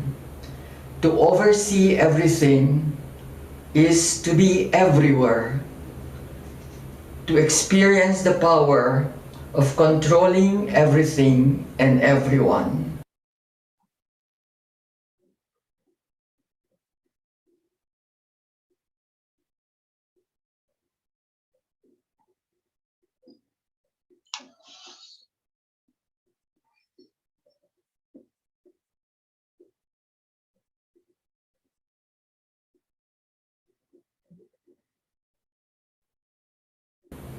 There is a compelling link between maps and power. Why do antique maps fascinate us? Their appeal comes from the unique synthesis of geography, exploration, trade, travel, history, culture, commerce, science, and art. Antique maps continue to charm us because they are not only prized objects of beauty and archives of knowledge, but also coveted instruments of power. A map is not only a physical object of knowledge, beauty, and power. It is also a metaphysical object which makes us aware of a reality beyond the visible, prompting us to wonder about our unique being. Cartography seems to thrive from a kind of ambiguity situated at the intersection of exact science and art. The study of maps is based on physical description and mathematical theory, and yet it finds it necessary to reintroduce the imagination.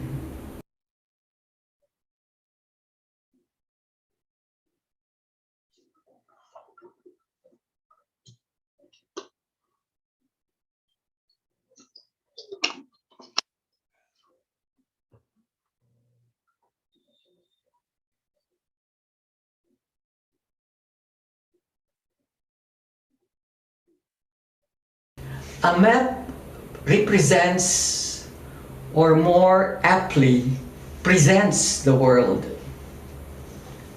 By a visual presentation of what we usually refer to as the real, maps render the world visible.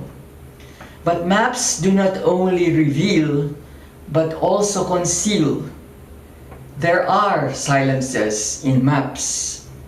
Maps display the world as when they warn us where not to build our homes, but they also erase existing boundaries, landmarks, and differences. Here one comes close to understanding what is truly unique to a map if one bears in mind the important cartographic transaction in the mapping of the world. This brings about the change of the physical world into a conceptual map.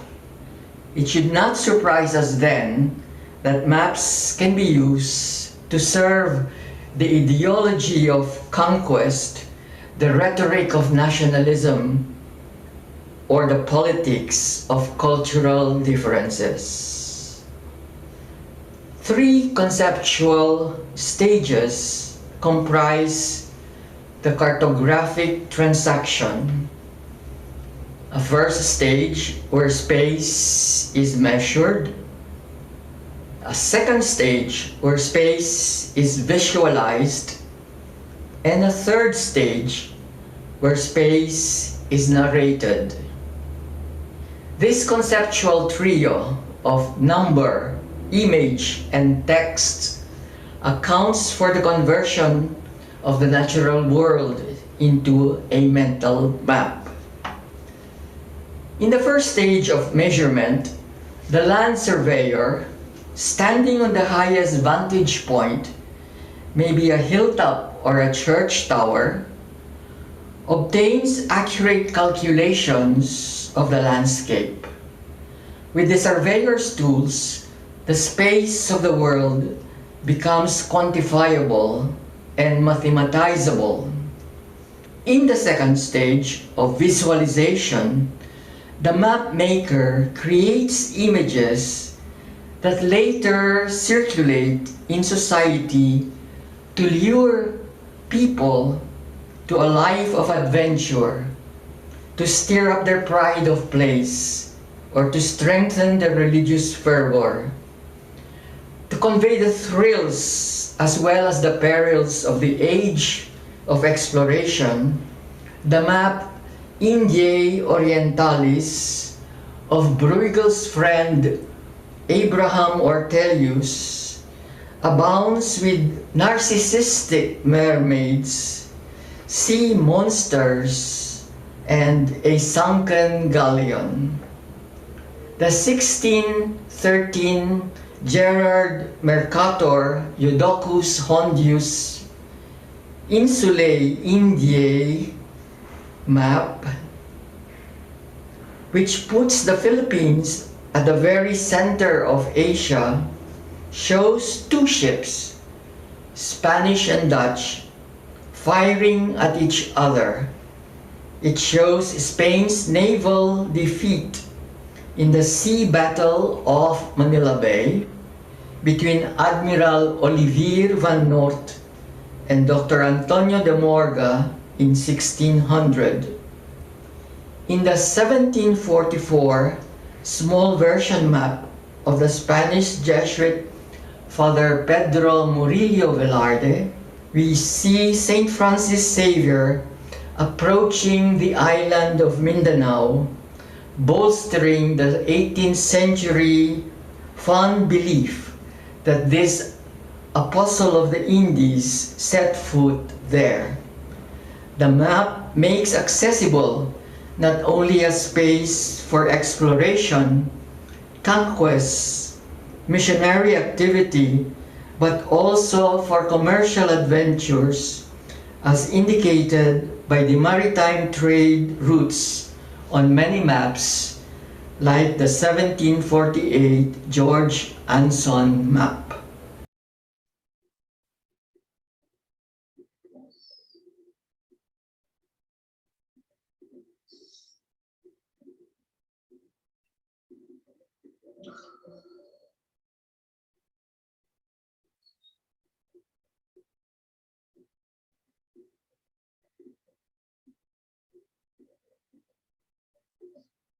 In the third stage of narration, space is recounted. Here, the task does not consist in examining in great detail a historical series of single maps of a particular place. Although this may lead to valuable insights on the shape of a specific place, one should concentrate on the act or process of mapping. If one does this, the individual map will appear as a core surrounded by a set of meanings. There is a discourse of geography. Maps narrate a new social, economic, or political order. They forge an identity, both cultural and national. Here, local maps become important for the enhancement of self-esteem, like the Carta Hidrográfica y Corográfica de las Islas Filipinas of Father Pedro Murillo Velarde. It is only when one appreciates the uniqueness of one's town, city, or region that one becomes at the same time open to see the world as a unity in diversity. Space is not to be regarded as an all-encompassing container of a physical world made up of material objects, but imaginative product of social action. If space is materially produced in architecture, urban planning, and civil engineering, then social cultural space is also produced by geographical texts and images. To appreciate the map as a graphic representation of space, one must see the link between map and picture taking. This link goes back to Ptolemy's Geographia. The only Greek word available to Ptolemy in referring to a maker of pictures was graphikos. The common meaning of the suffix grapho is not only to draw, but to record and write. During the Renaissance, grapho gets replaced by the Latin word descriptio. This word calls attention to the sense in which images are drawn or inscribed as something written. It calls attention to a mode of pictorial representation. As descriptio, maps make us see what is beyond the visible. Maps then do not only provide us information on the shapes of coastlines and the distances between towns, but enrich us with political, ethnological, strategic, social, and linguistic knowledge. To illustrate this, different narratives are told by the texts at the back of the 1598 Petrus Carius map and in the Southwest Medallion 1760 Homan edition of the Murillo Velarde map. In the Carius map, the description, beschrijving in Old Dutch, states that there are, and I quote, inhabitants without laws, in wonderen zonder wetten, who are cannibals, mention eaters. But in the 1760 Homan edition of the Murillo Velarde map, drawn by Francisco Suarez and engraved by Nicolas de la Cruz Bagay, both Filipinos, we read the following. The Indios are well built. They have fine features and are dusky in complexion. They become good writers, painters, sculptors, blacksmiths, goldsmiths, embroiderers, and sailors. The Christian religion is taught in Spanish, Tagalog, Sangley or Chinese, Pampango, Ilocano, Pangasinan, Cagayan, Visayan, Camarines, and other languages. Here we notice two different subjective attitudes at work. The first one is disdainful, the second, benevolent. The process of mapping undergoes a change. The narration produces or projects different spaces of meaning. The reading or interpretation of maps, especially antique maps, is an invitation to travel, to embark on a journey of the imagination. It involves venturing into the space of what is more truly real. This is the world of the creative word, the world of narratives, both literary and historical. Maps tell us the story of space. To name a place is already to tell a story. There are as many stories as there are names on a map. Like a true lover, a map lover never tires of gazing at maps, imagining and recounting stories in the journey of being human. Thank you very much, Doc Garcia, Doc Leo Garcia. I will now turn the floor to my co-moderator. We're at the halfway mark of our 3-hour event, and I'm passing the floor to Skilty. Skilty, it's your turn. Thanks, Nikki.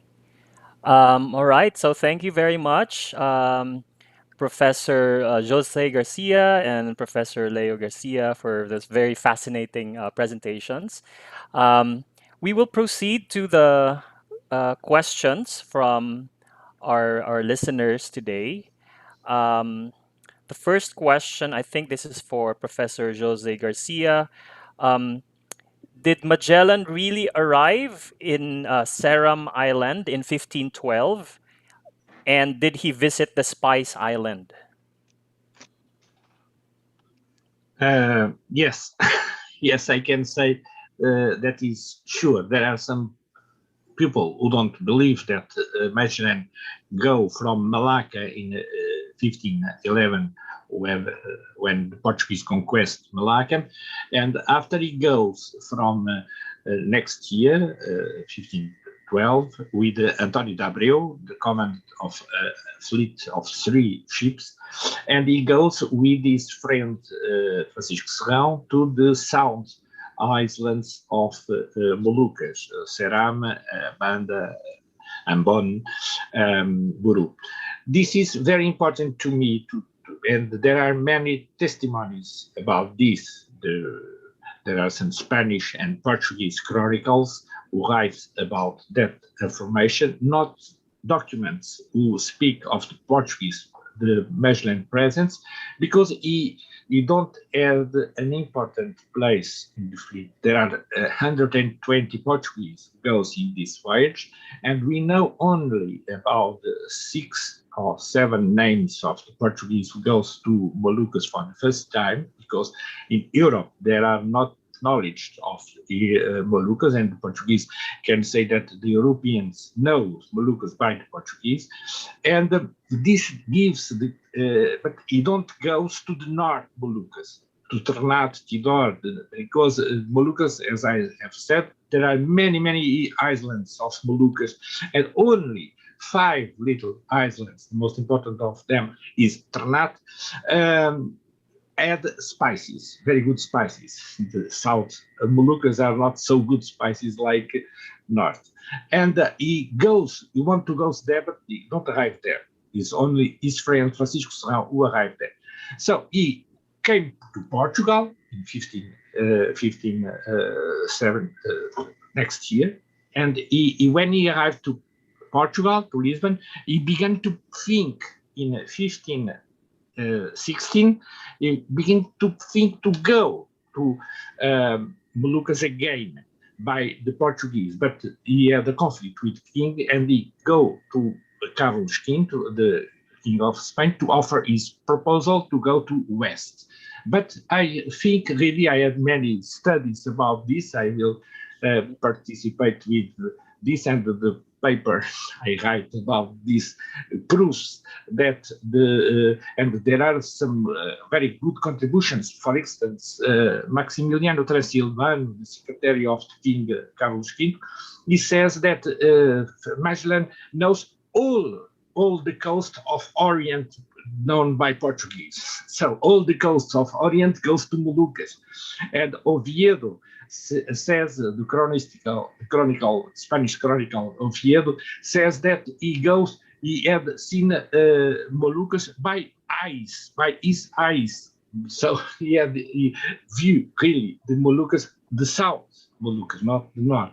And he goes to north by the west, but he don't arrive there because he think that islands belong to Spain, but they are wrong by 500 kilometers wrong. So this is the great problem of knowledge and cartography, and the difficulty of measuring the longitude. But as I said, Francisco Albo, when he arrived to Philippines, he shows that all these islands, because he imagine when he was in Cebu, he knows that Moluccas stays in he knows that the Moluccas stay in the equator.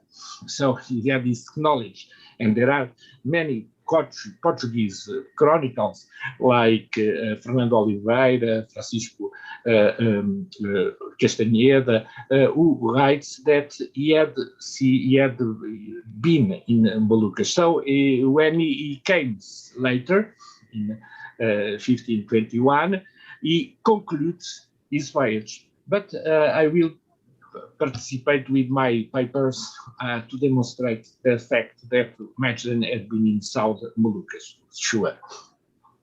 Thank you very much, Professor Jose Garcia. Our next question, I guess this one is for Professor Leo Garcia. How did the creation of maps about colonial Filipinas contribute to the Spanish colonial project? Um, yeah. Yes. Thank you.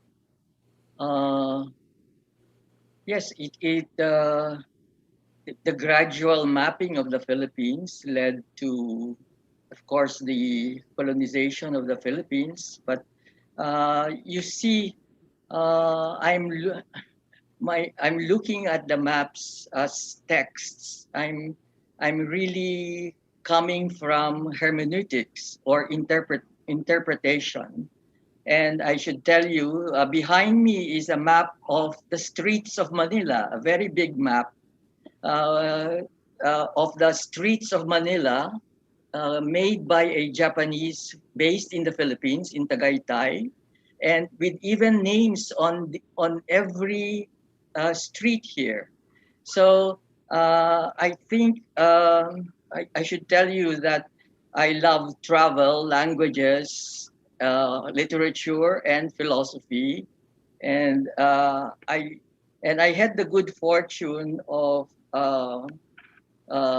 being in a community that lived above an antiquarian uh, shop which sold antique books and antique maps in the 70s. So already from the 70s, this was nurtured by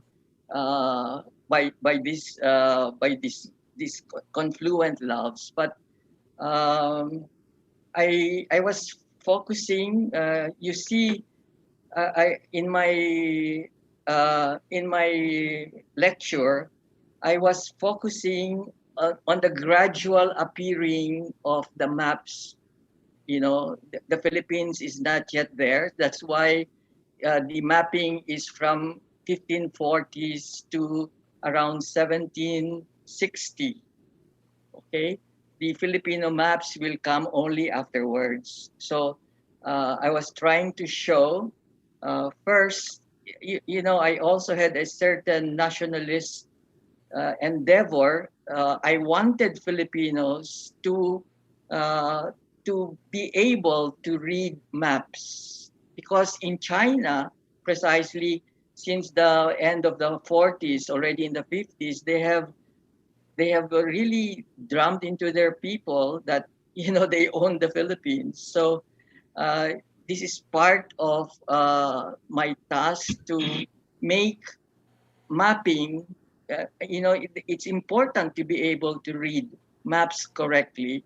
That maps are not objective; they present the subjectivity of the one making them. So, and this subjectivity could be disdainful or benevolent, as I showed in the Curious map and in the uh, Murillo Velarde map. So, I'm not I'm not about the history of the colonization.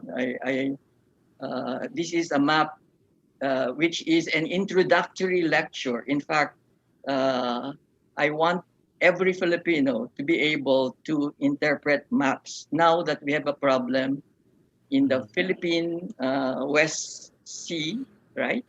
So I started collecting maps already since my first map was given to me by my friends when I finished my dissertation in 1982. And since then, have been collecting maps which show the gradual appearance of the Philippines on the map.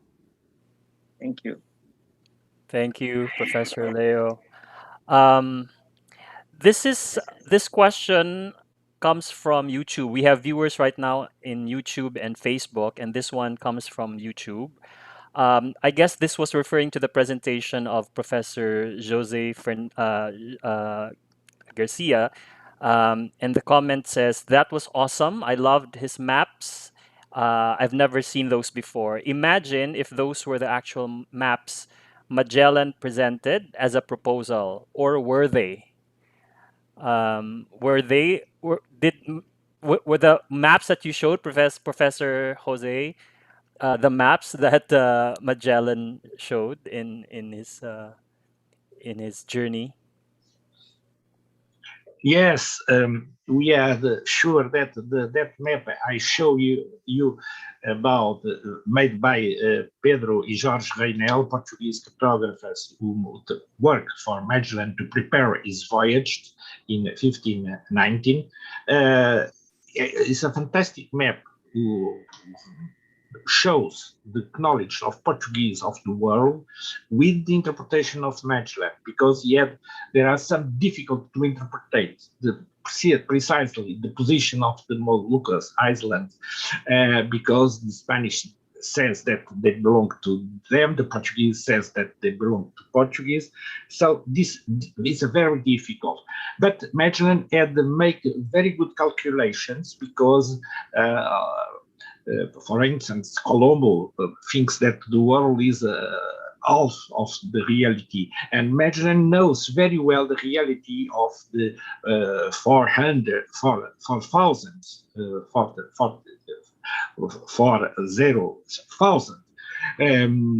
kilometers of diameter of the Earth, and he knows that. The problem is some 500 kilometers of the to belong. And this map shows precisely this reality. It gives, we know the documents who shows that he gives that map to Carlos V, and Carlos V, the King of Spain, is in love by the Portuguese maps who shows, and Carlos V says to the Portuguese King Emmanuel, Magellan goes to my islands, not your islands, because they are similar, some of the same family, Carlos V and Emmanuel, but are with different interests, economics, and the Magellan cannot go to the Portuguese part of the world who finished in Malacca or Moluccas, and so Magellan must prove, and he write a text before go by his voyage in 1519. He shows to the King Carlos V, and with the map, the position of all the lands where he wants to go, to Malacca, to Moluccas, and he shows everything. He knows very well the reality. The problem is that the reality is not like Magellan shows, and this is the map who is the most important, and he shows this map. For me, it's a point very interesting, because Magellan is so interested in the maps that he showed to the King of Limassaba, the little island of Limassaba before Cebu, the map he shows. This is by the Strait of Magellan I passed how many days ago. This is Pigafetta who tells us this history, and he says that the King of Limassaba stay very astonished by that reality. I think I don't know if the King of Limassaba understands the planisphère that Magellan shows to him, but the reality is that Magellan controlled the positions of his ships, his armada, and when he arrived to Philippines, he understands this. Filippo Albuquerque is a Greek pilot of the fleet of Magalhães, who says that he had passed 9 degrees from the Spanish part. He entered in the Portuguese part. So is the end for the expedition of Magellan. This is all the rights. It's all registered in maps. And when the Spanish came to Seville, to Spain, he began to make maps of Philippines and Moluccas, and they put that islands in the Spanish parts. He makes some forged falsifications of the maps, because it's not reality. And the Philippines enter in the geographical maps in 1522. When the Spanish arrived to Seville, the king ordered to make maps. And Diogo Ribeiro, it's a Portuguese who works also to the Spanish, he make maps showing that the Moluccas belong to Spanish, but it's not real, because the Portuguese make other maps who shows that Moluccas and the Philippines belong to the Portuguese part. This is a big discussion, because they must do a treaty of Saragossa, 1529, who correct the Treaty of Tordesillas before to put the Moluccas and Philippines in the Portuguese part. But because the Spanish with Magellan had been arrived first to Philippines, the Spanish take possession of Philippines and the Portuguese no. The Portuguese stay in Moluccas, in the south, in the north of Indonesia. So it's for me, it's very important that the maps that the Portuguese and the Spanish made, the first maps, because after so the Hollands, the English, and the other people of Europe copy the Portuguese and Spanish maps to make the position of Philippines. But the first maps are Spanish and Portuguese who put Philippines on the map. Yeah, thank you so much. That precisely proves the point of Professor Leo earlier about maps and power and subjectivity. Yes. Yes, thank you so much. Before I call on Father Antonio de Castro, I'm just gonna give a quick follow up to that question. There's someone asking, where can we see, access, view, read, or download the maps that you showed for Professor Jose Garcia? I had all these copies of all these maps, because the most important part of these maps, for instance, the map of Magellan shows to Carlos V disappeared, unfortunately, in Germany in the Second World War, disappeared, but we have very good copies of this map. And the other maps, the first maps are in Italy. The Spanish maps, the Portuguese maps, for instance, are in Austria, out of Portugal and out of Spain. But I will, in the continuation of this communication, I will put in your disposition all these maps with the legends and commentaries, because the works I had made, books I had written about Magellan, I put these maps with the location and can give you good copies of we can read everything in these maps. In the continuation of this Congress, I will put and give you freely all these maps. Thank you so much. That would make a lot of the map lovers in here very happy.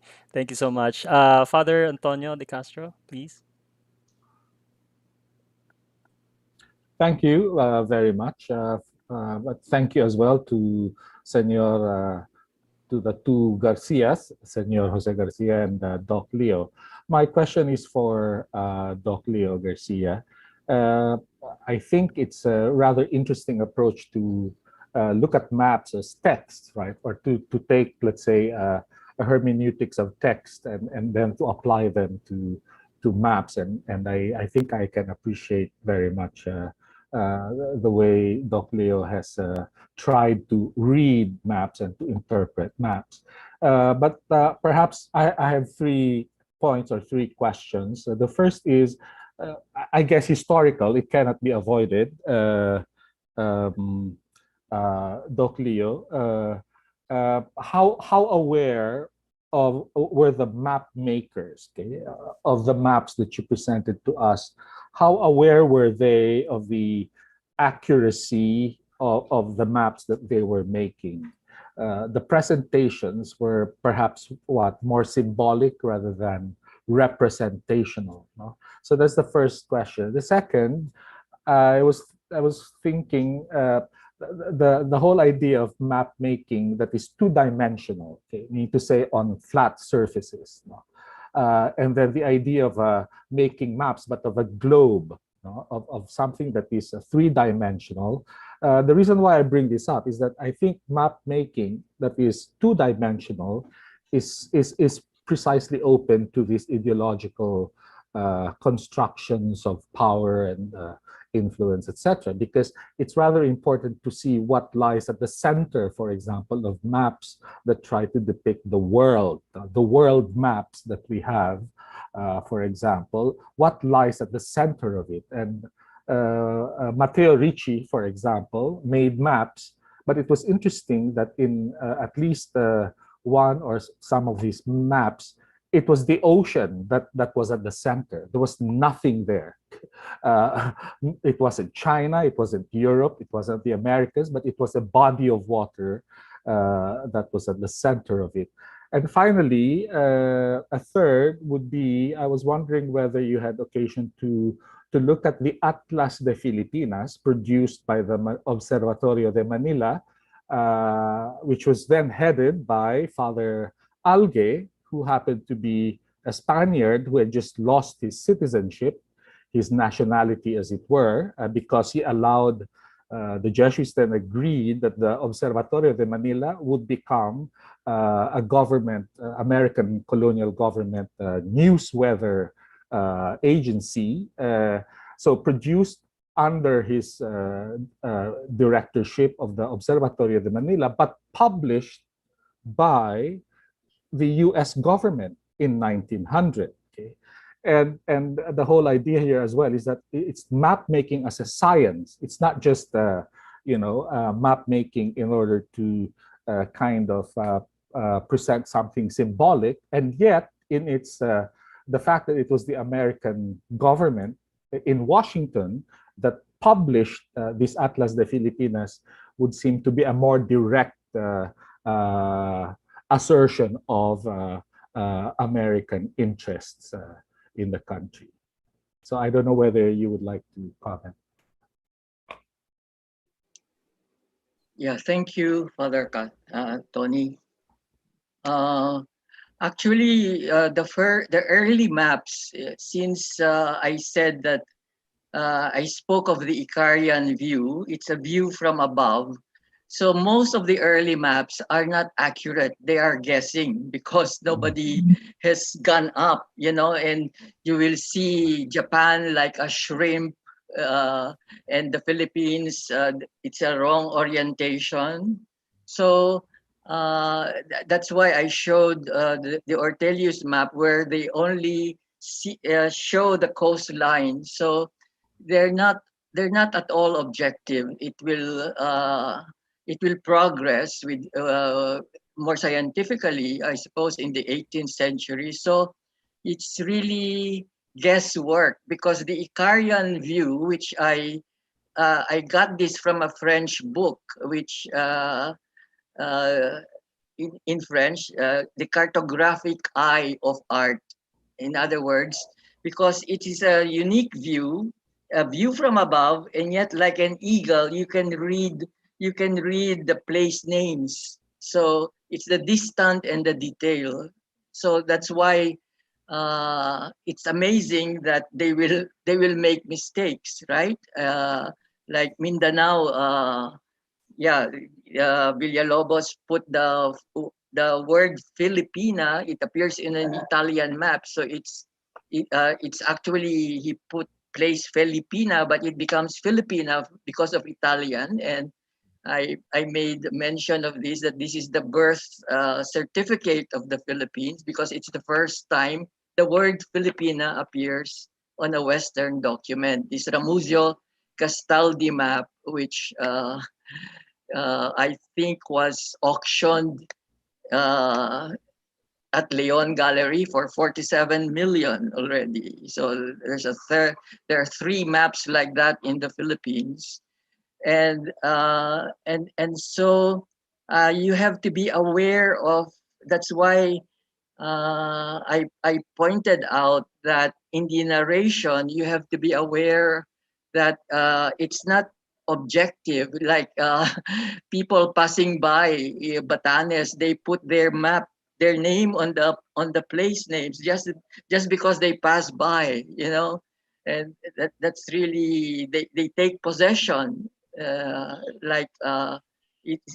So we have to be careful. Usually, that's what I'm trying to make people aware that it's both a science, but I also bring to mind that a map, you could tell the story of your life by looking at a map. Like you see the town where you were born, the place where you studied first, the place where you fell in love, etc. So I I think I am inspired more by recurse hermeneutics here. So I think this is a better approach to maps if you combine this with the scientific. Yes, I have a copy of Alge's book also, and so it has been it has been a passion for me to look at these maps because they have Old Dutch, they have French, they have Italian and Latin. So I love languages. So I love Latin. In my youth, I got a Latin medal in high school. So I think and this is just a sort of hobby. So I'm actually into philosophy, French contemporary philosophy. So this is a kind of a detour. I tried to show that with hermeneutics, you can help people interpret maps now, which is crucial because we have to have an appreciation of maps today, especially when somebody more militarily powerful is trying to get parts of the Philippines. So, Right. so thank you for Thank you. those Thank you. questions. Thank you so much. Unfortunately, we've run out of time to accommodate further questions. So we'd like to thank again Professor Jose Garcia and Professor Leo Garcia for sharing your time and your wisdom with us today. We won't have a break anymore. We will proceed to our third panel. Let me just share my screen.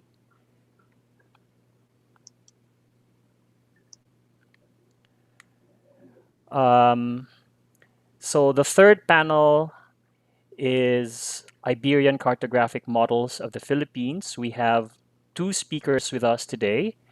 Um, we will follow the same format. So I will introduce the two speakers and they will present for 15 minutes each, after which we will have the Q&A and the final synthesis. I will first introduce the first speaker.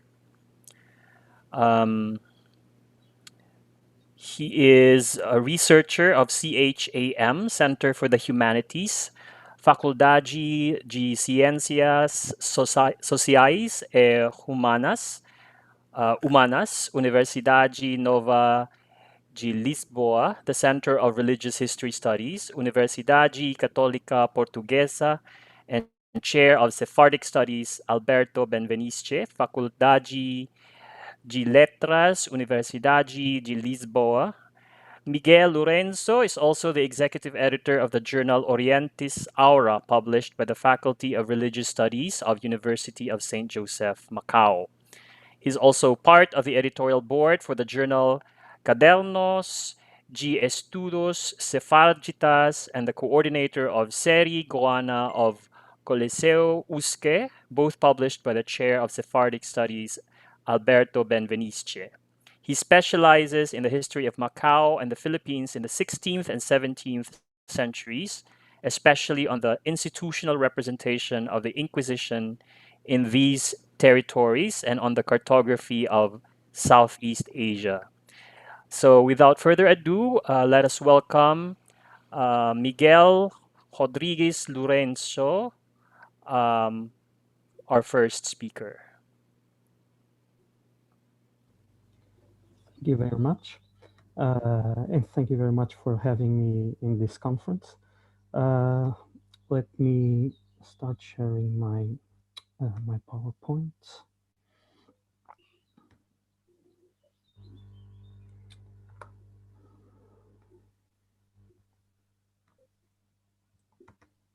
Can you see it? Yes, we can see it. Okay. So I will read the presentation so that I don't take too much of the time. So there is an apparent straightforwardness to the title of my presentation, in the sense that I am expected to address the different ways in which a specific island geography, called today the Philippines, was represented in Portuguese cartography of the 16th and 17th century. I chose to employ the term model to address this diversity, even though, and of this I was of course aware when I proposed the title for this conference, singling out specific geographies is contrary to the way information is organized in Portuguese maps. I am thankful for Dr. Leovino Garcia for having shown the Petrius Caerius map before, because that particular map is an example of how Portuguese maps are not made.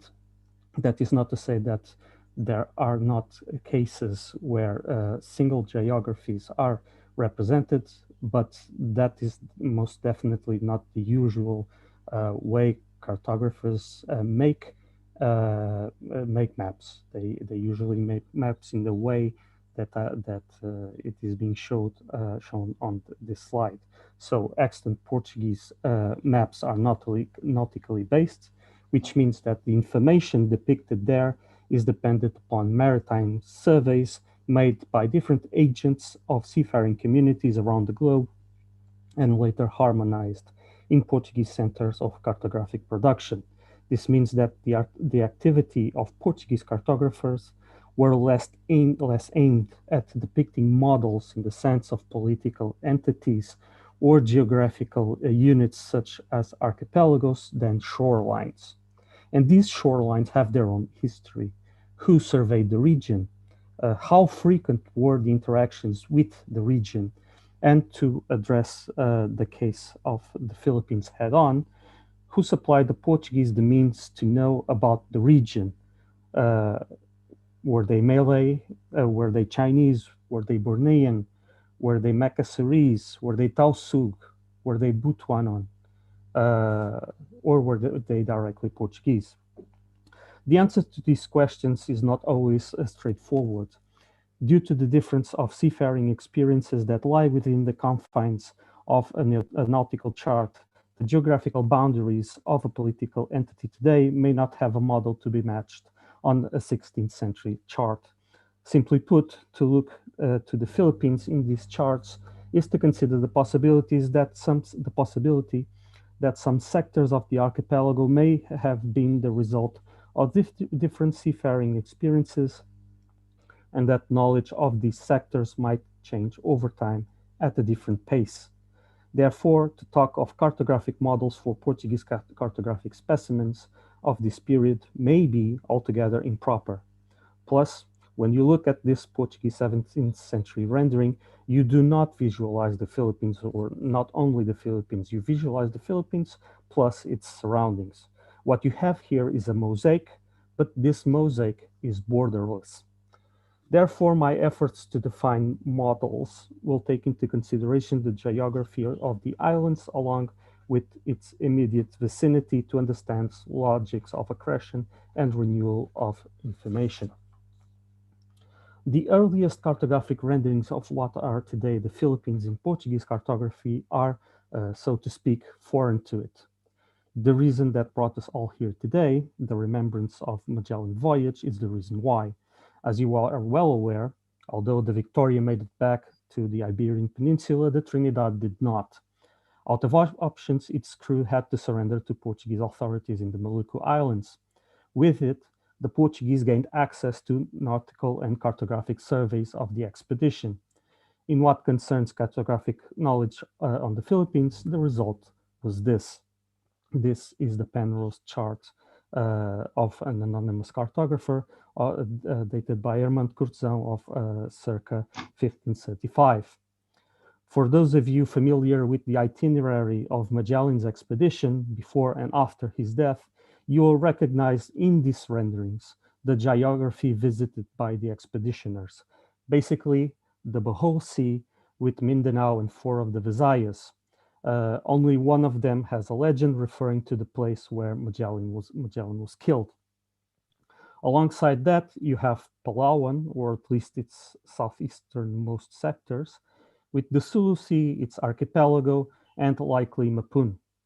It is difficult to ascertain how much of this is the result of Portuguese experiences and how much is incorporation from Spanish surveys. And by this, I refer to these sectors along with Borneo Island.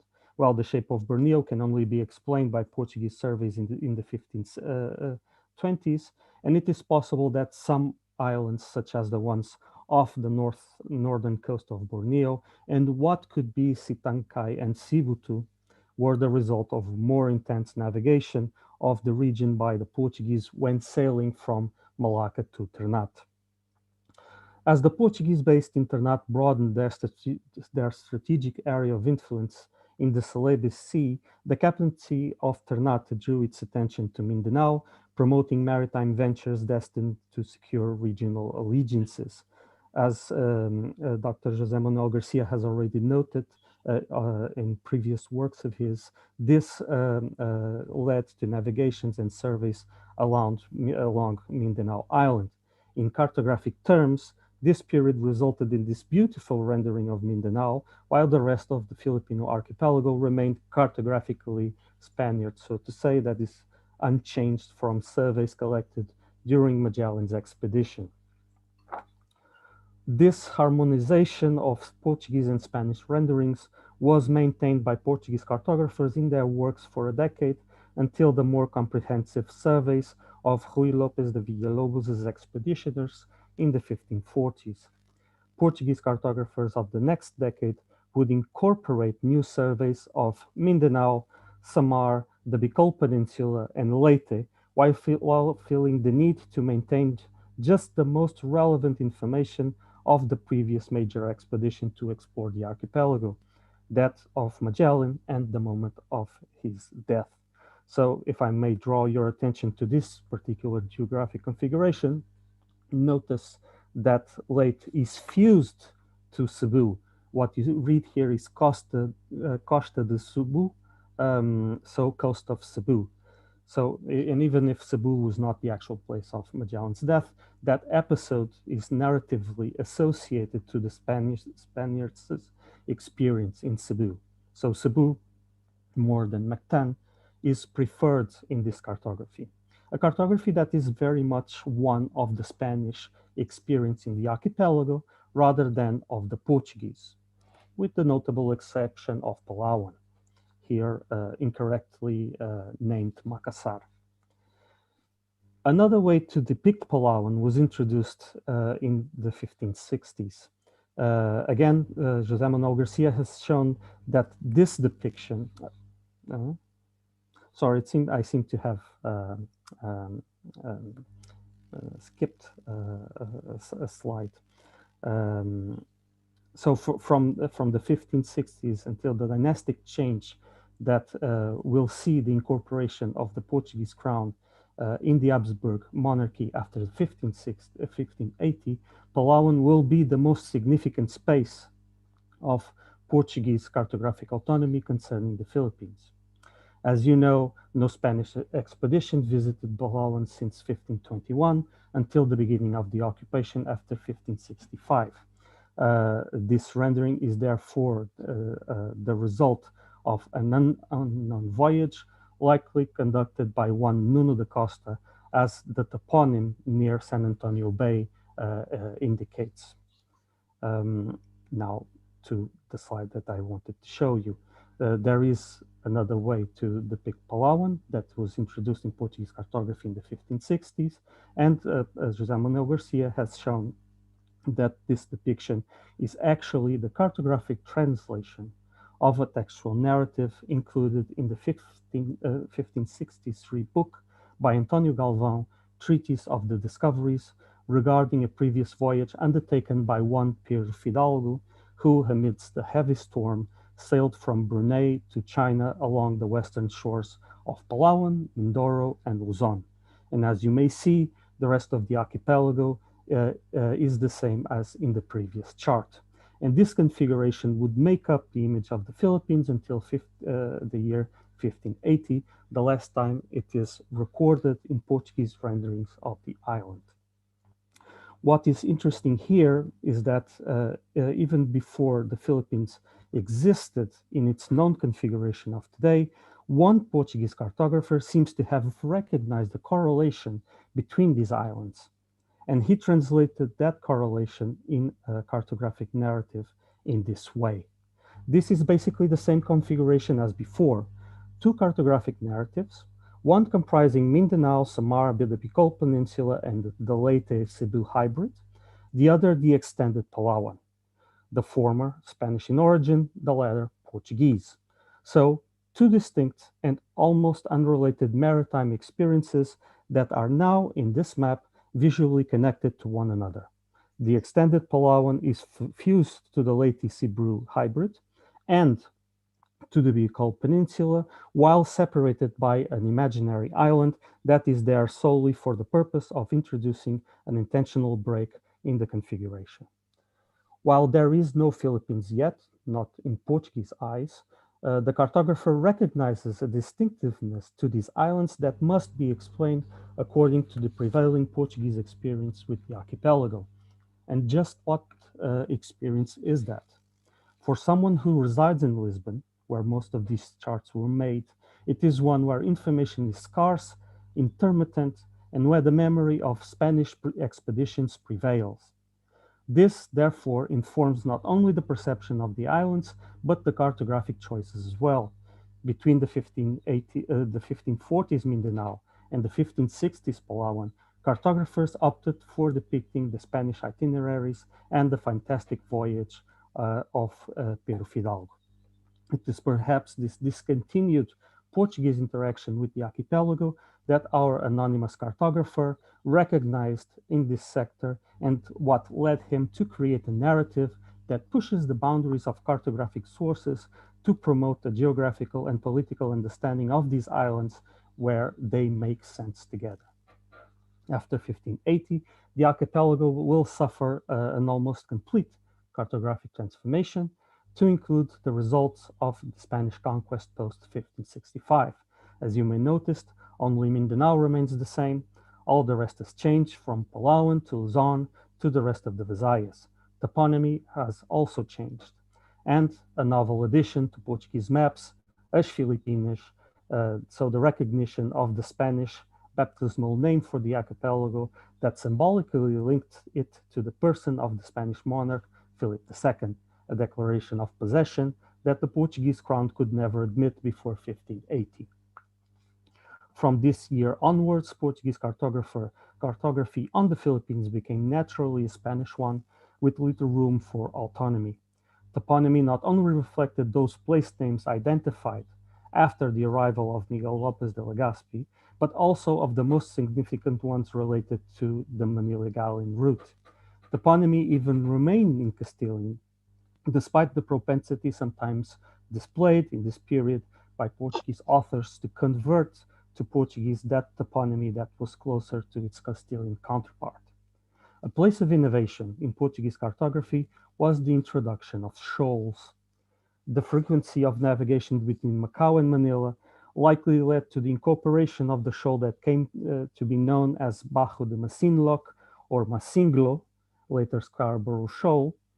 And also an interesting feature is the concentration of shoals in the northern sector of Palawan, which are mentioned in Portuguese sailing directions between Malacca and Manila of the late 16th century as being located at, and I quote, the head of Paragua, which, as you know, is the Spanish name for Palawan. Furthermore, a triangular-shaped shoal to the northeast of Mindanao replaces the round-shaped one that was present in Portuguese cartography since the 1560s. This also points for a continuous navigation and to the renewal of cartographic information. An explanation for this feature could lie, however, in the intra-archipelago connections established during the Spanish presence in the islands, rather than Portuguese navigations from Ternate proper. An interesting aspect of Portuguese cartography of this period are the changes to Palawan's configuration and to its surrounding shoals. This chart clearly points to a frequency of Palawan shores as they mainly focus on transitions between Palawan. This chart clearly focused to a frequency of the Western Palawan seas. However, Portuguese routers are not very descriptive of the navigation along Palawan shores, as they mainly focus on transition between Palawan and the Calamian Islands or between Palawan and Borneo. But the fact that these shoals are placed closer to Palawan rather than to the center of the islands between center of the seas between Vietnam and the Philippines suggest a predominance of routes close to Palawan's western shores. Another nautical experience may have contributed to this. A Portuguese writer of the 17th century mentions the crossing of the seas between Vietnam and Palawan from Pulo Condor, present-day Conson Island. This route described vessels taking a northeast direction from Conson Island up to 14.5 degrees north to avoid the Spratly Islands. Precisely, the Spratlys appear in much detail in this undated late 17th century chart of Southeast Asia. This, however, is a much-known representation that is extant in Dutch printed cartography of the 1630s onwards, but the earliest known configurations that you see here can be traced back to the 1620s in manuscript form.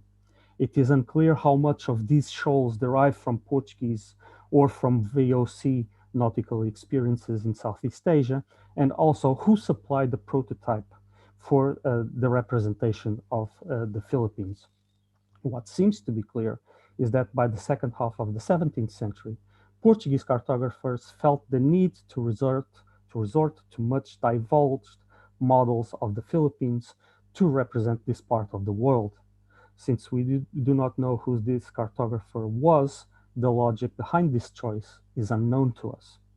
Whichever the case, due to the frequency of contacts between Portuguese possessions and Manila, the later years of the 16th century saw an increase of Portuguese navigation to, from, and across Palawan seas.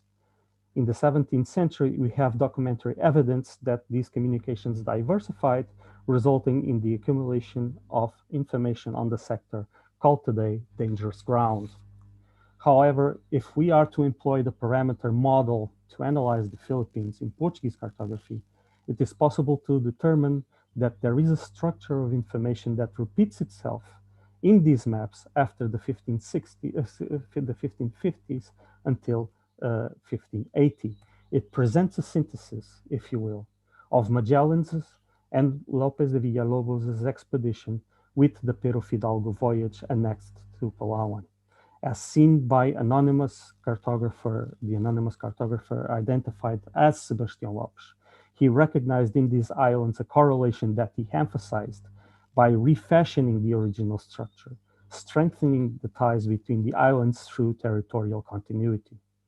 The transition to the new dynasty facilitated the circulation of new cartographic renderings of the Philippines between Spain and Portugal. Soon enough, Portuguese cartographers abandoned the 1550s model to accommodate the new maritime surveys undertaken by Miguel Lopez de Legazpi's expeditioners. While Portuguese cartography remained dependent from Spanish prototypes afterwards, thus losing autonomy regarding the information conveyed on the archipelago, navigation from Malacca and Macau to Manila likely resulted in the addition of new features in Portuguese renderings of the region, namely new shoals of the western coast of Palawan and Luzon. Different Portuguese cartographers have had different configurations for the shoals, which points to several sources of information and to diverse maritime experiences. As we enter the second half of the 17th century, it is unclear at this stage of my research how much later Portuguese maps actually drew from Portuguese seafaring experience, since this later configuration of the Philippines has mostly been divulged in Dutch maps. A minute comparison of Southeast Asia in Portuguese and Dutch maps has yet to be undertaken. If this Portuguese cartographer is taken to be a good example of the choices of representing the Philippines in the second half of the century, when Portuguese cartography on the region becomes less abundant, then we must conclude that by this time cartographers in Portugal lost whatever little autonomy they had left in the production of materials associated to the Philippines. This would, however, change in the 18th century, but that is a story for another time. Thank you very much. Thank you very much, Mr. Lorenzo. We will now proceed to our second presenter. Let me just briefly introduce the presenter. Rafael PM Lotilia is the chairman of Asia Pacific Pathways to Progress Foundation Incorporated. He is a former professor of law at the University of the Philippines, a former undersecretary at the National Economic and Development Authority, and former secretary of energy in the Philippines. Please welcome Mr. Rafael Lotilia. Thank you. Can I share with you my screen? Yes, please. Okay, thank you, Professor Labastilla. I am also a member of the advisory board for the Ateneo Professional Schools and of the Philippine Map Collector Society, but all the mistakes I have in this presentation are all mine, not attributable to any of them. So thank you very much to Ateneo and to CHAM for this opportunity to share with you this presentation at warp speed, 15 minutes. So I hope to finish on time. So first, let's take a look at this, which is a manuscript map from 1575, a copy of a 1572 map of Juan Lopez de Velasco, who was the official cosmographer chronologist of King Philip II. Just to show you that here, this was part, the Philippines was known as the broader Indias from the Spanish standpoint. And the other shows with more particularity, the Indias of the West, or Indias del Occidente or del Poniente, that is also taken from that manuscript map. As you know, the maps of this period are all parts of the secret archives of Spain, and therefore were not in published form, but were available only to a select few. But let's take a look at how the Philippines was represented here, because we want to concentrate on what are the models for representing the Philippines as a whole. And as you can see in this focus, that around this period, 1575, after Miguel Lopez de Legazpi had already established himself in Manila as the capital, the islands of Luzon and Mindanao are well indicated there, and then the others, because of the smaller scale of this map, had to be accompanied by numbers. A key, therefore, the accompanying key, looks at or lists down those that are included in this map.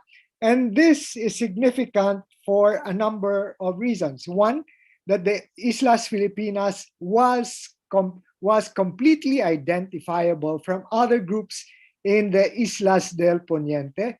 Second, that there were a number of, the number of places that are mentioned here. Mindanao and Luzon need not be mentioned in the key because they are not covered by numbers, but definitely they are seen as part of that archipelago and described as such in the work of Lopez de Velasco, Geográfica e Descripción Universal de las Indias. So what is also significant is what is not here. And this is the absence of Palawan or Puluan, which although mentioned among those that the Magellan crew passed through did not deserves only mention in relation to Brunei and not as part of Filipinas. The other that is included is, of course, the island of San Juan, number 10, which was described as being of around 20 leagues from north to south, which is comparatively bigger than Bohol, which is around 19 leagues. So that was the beginning of the story of this particular island. Now, Sir, excuse me. yes, Sir, is it possible for you to click the presenter view so the map becomes bigger? I'm That one. sorry. I'm sorry. No problem. Yes. Thank Sorry you. about Thanks that. so much. Thank you for reminding me. And of course, this got to be printed only in 1601 in the work of Herrera y Tordesillas, which was during already the reign of King Philip III, which departed from the state secrecy policy of King Philip II. And this particular work was published in more than a dozen editions in different languages and reached a lot of audience all over the world. But if you take a look, this is much clearer than the manuscript map that we saw. But let's compare this with the two. As you can see, in the process of copying, they made mistakes. And Mindanao has been wrongly copied as Mandana, and Palawan is still not there. But look at the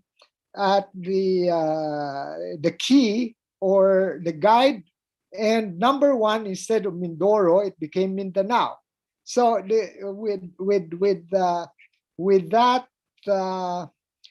that caution in mind, the erroneous copy which was published got more coverage than others, no? than the accurate one. Now, between 1575 and 1601, in the meantime, there were already the publications made by the Dutch, who sourced their maps through Portugal by either buying them or stealing them, and that's a story in itself. But as Miguel has pointed out in his articles, the Spaniards or the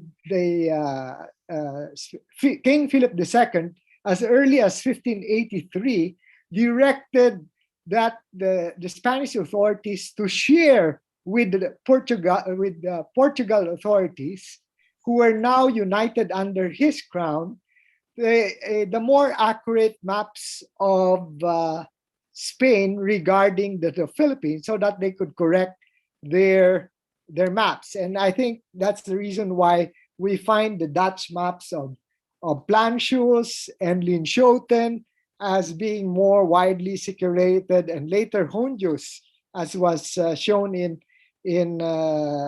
by Dean Leo a while ago, as having a bigger circulation than this one.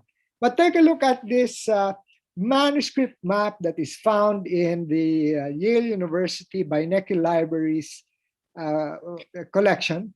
And as you can see, this is a rendering which is close to the Velasco and Herrera maps.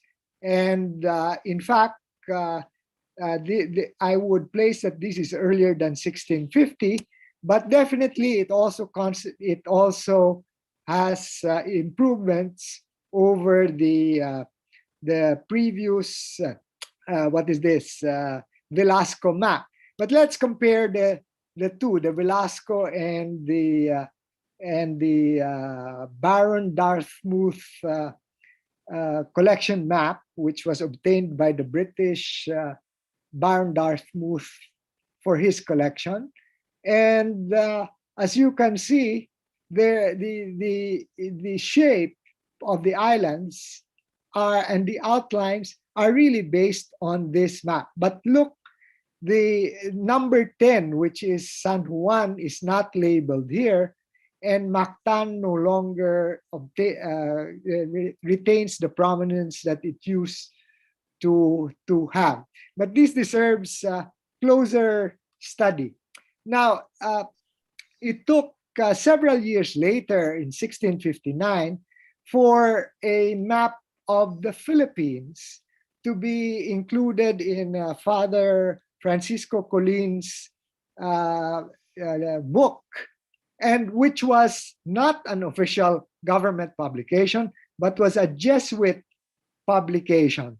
And this is really noteworthy for the degree of detail that it has about the names of places. So the toponyms in this, reflected in this published map, are there. And Paragua and Calamianes, for the first time in a published map, form part of published map by the Spaniards, by a Spaniard, is actually included.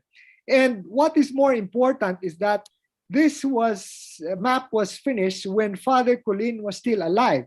He died in 1660, and one French writer was saying that the engraver Marcos de Orozco did this map in Madrid from drawings and instructions from Manila. So we know that it is really because of the link with Manila. And there you are, Mindanao is there, and Hulo. The reason why in the first this map is oriented south and includes the Moluccas was because during this period the Ternate was occupied by Spain after Portugal had Portugal was booted out by the Ternate Sultanate. Spain occupied it, and the Jesuits had jurisdiction over the forts that were maintained by the king. So it's not a case where the Philippines and the Moluccas are fused into one. So the Romero Gandia map in 1727 was also not an official map, but was done by a member of the commercial guild. But what is important, there is only one extant copy in the British Library, and this was heavily criticized by Governor General Valdez Tamon for a number of reasons. It has been suggested that what is this? In his letter, Valdez Tamon's in his letter to the king, explained that he found substantial differences in terms of distances and what is this? And some substantial demarcations that merited amendment or correction. He did not specify what they were. But if you take a look at this, Professor Padrona suggested that Mindanao, since it is not only out of shape, but seems to be located a distance from the rest of the archipelago, and the Mar del Archipelago de las Islas Filipinas stopped short of Mindanao, but includes Palawan.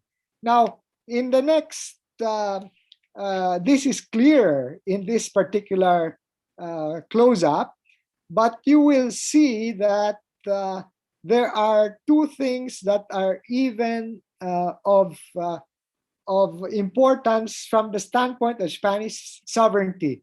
One is it says Reino de Mindanao, which is a kingdom of Mindanao. And then there is a Corte de Mindanao near the Laguna de Mindanao. And it says that the king of Spain has dominion from the presidio of Zamboanga over here, to the left, through the coast all the way down to the Cape of San Agustin on the east. And it also in Jolo, it says here that when Jolo was under, that now it is the court of the king of Jolo, when before under Spain it was named San Juan de Bautista. So there seems to be some challenge to Spanish sovereignty or claims here.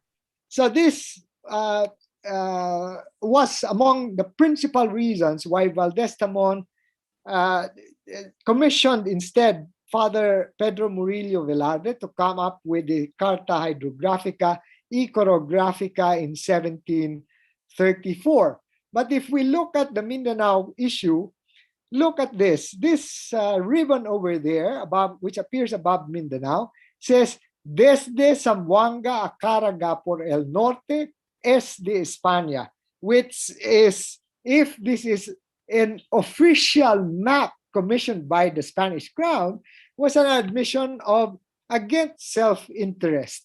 And if you take a closer look at this map of Mindanao in the Murillo Velarde map, there are endless dashed lines stretching all the way from Zamboanga all the way to Caraga in the east coast, which suggests that this is the lower boundary of the effective exercise of sovereignty by the Spaniards.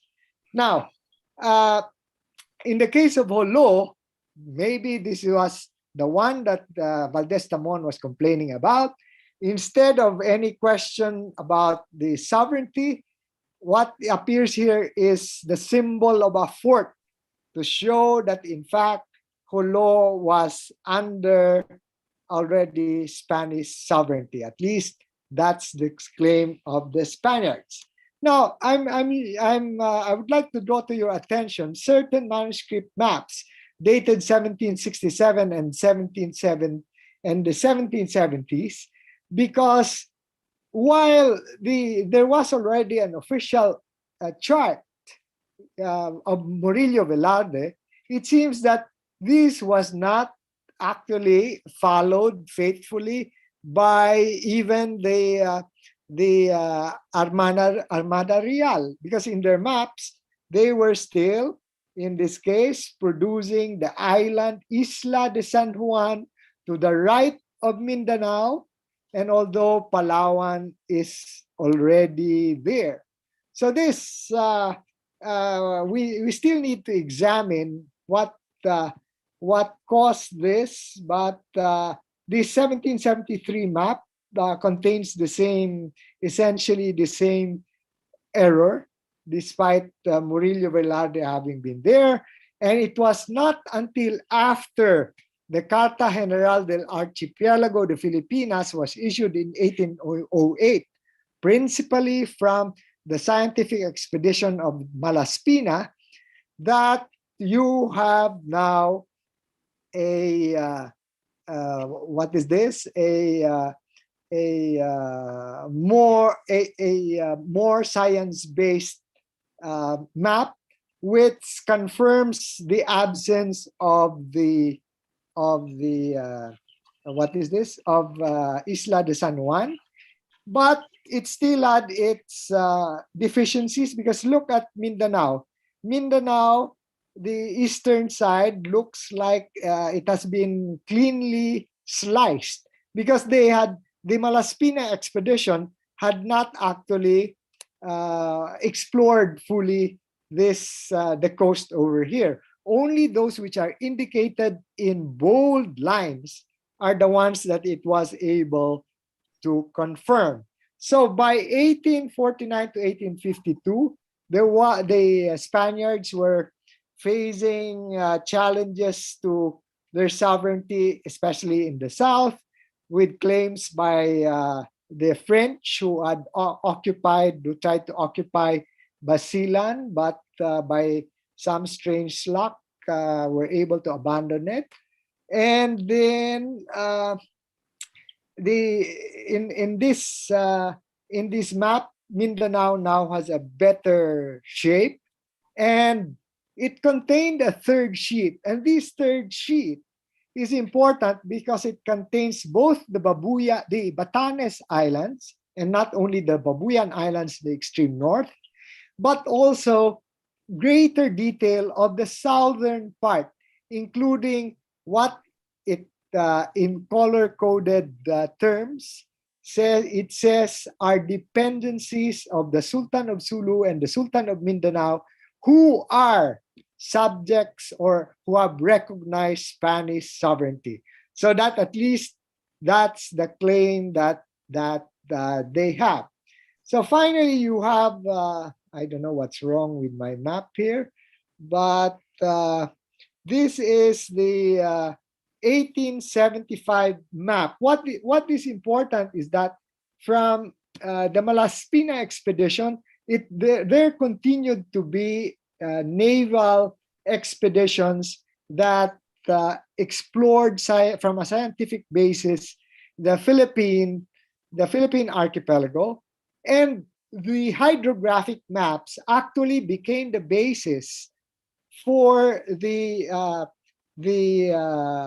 topographic maps like the one that we saw in Coelho being formulated by the Spaniards. So that by 1875, the island of Mindanao, as you can see, now retains the features that we usually see on maps, and then it already contains the topographical features in a hydrographic chart. So this is how important the charting by the Navy and the Hydrographic Commission in the Philippines was towards the mapping of the Philippines. Now, as for how much of this was appreciated by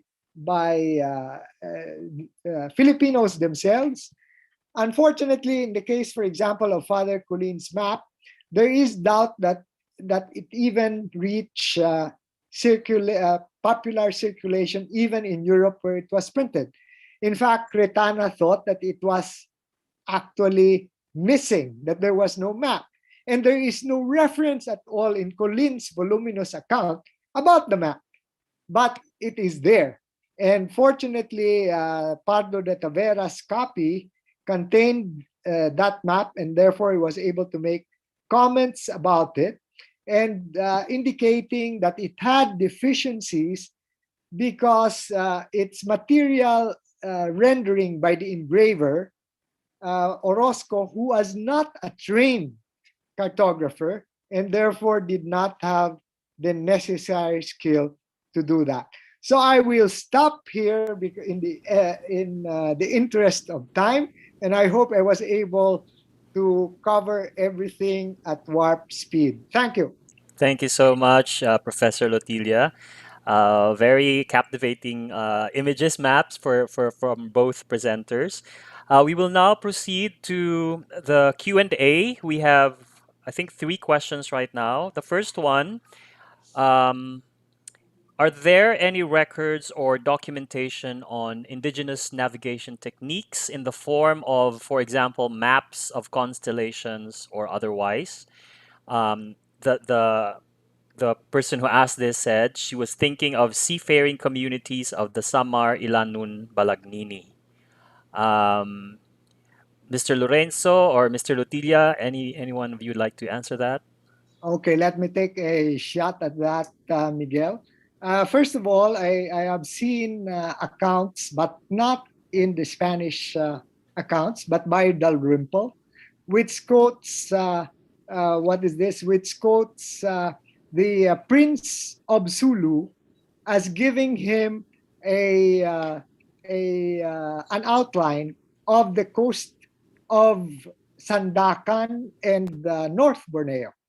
So it shows you that the description, and he narrates his experience or interactions with an old seafaring man from Sulu who was able to describe to him where islands were and how to reach them. So that was one indication that I have. But in the other, what is this? Maps that I have shown you, the map, for example, of Malaspina that I was showing contains some portions that are not in bold, but are there actually based on manuscripts or drawings done by Filipinos and were shared by these Filipinos with the Spaniards. And this is true, for example, with northeastern Panay. And this is found in the manuscript map that eventually was incorporated in the Carta General of 1808. So definitely Filipinos had, except that I guess we did not have the culture of putting that into paper.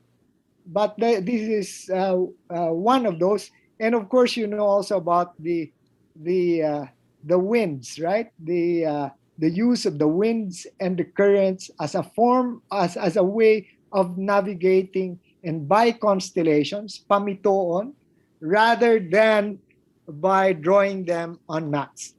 Thank you. Thank you so much. The next question is, what are the discursive implications of the fact that early maps do not yet have a recognition of the entity called Islas Filipinas for the Portuguese? So I guess this is for Mr. Lorenzo. Could you repeat the question, please? What are the discursive implications of the fact that early maps do not yet have a recognition of the entity called Islas Filipinas for the Portuguese? Well, since there is a dispute in this region between the crowns of Portugal and the crowns of Castile, the fact that you have a polity that is attributing the name Philippines, that clearly points to the person who is the sovereign of this other polity. Well, it could never be assumed by or accepted by the Portuguese. So what did the Portuguese do when confronted with that fact? Well, not precisely the Philippines itself, but when Rui Lopes de Villalobos arrived in the Philippines in the 1540s, he referred to them as Islas del Poniente, islands of the east, of the west. And they said, and Rui Lopes de Villalobos claimed that they were at the islands of the west, and therefore they were not in the Maluku Islands, so they were not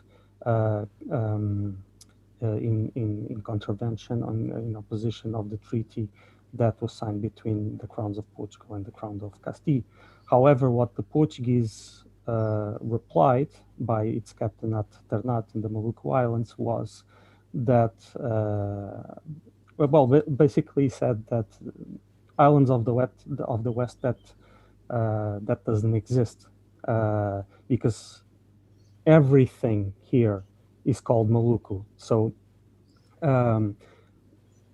there is a battle of jurisdictions that is being held here through the use of the Pane, in which the Spaniards are claiming jurisdiction over a region that they are calling Islas del Poniente, islands of the west. And to that toponymy, the Portuguese are fighting back with a broadening of what Maluku was supposed to mean. So when the captain of Ternate states his jurisdiction, he enumerates several islands that are under his jurisdiction. And one of the islands that he enumerates is the island of Mindanao. So claiming a broader jurisdiction over this, over this region. In later works by a factor that was that resided in Ternate for a while, Gabriel Rebelo. He also he does not use this geographical delimitation in the same way that the captain of Ternate did, but he identifies or he divides the easternmost sectors of the Southeast Asian archipelago in several different archipelagos. One of which was Celebes or Sulawesi. And two, in this cartographical or in this geographical appropriation or imagination, he included the name, the island of Mindanao, along with Cebu, in that imaginary geography of the archipelago he called Celebes, or Sulawesi, as is usually known, as is known today.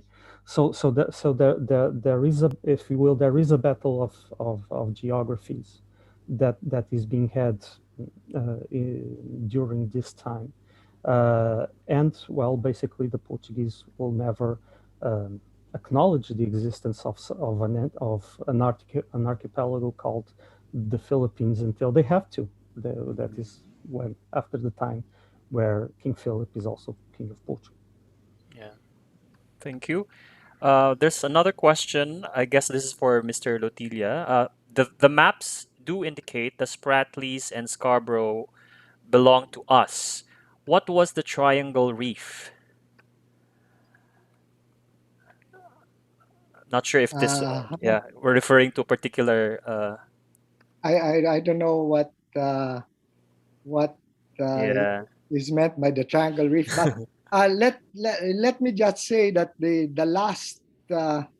last map, for example, that I showed you, as well as the map of Malaspina, the 1808 nautical chart, both show Scarborough, and they also show parts of the Calayan Island group as we now know them.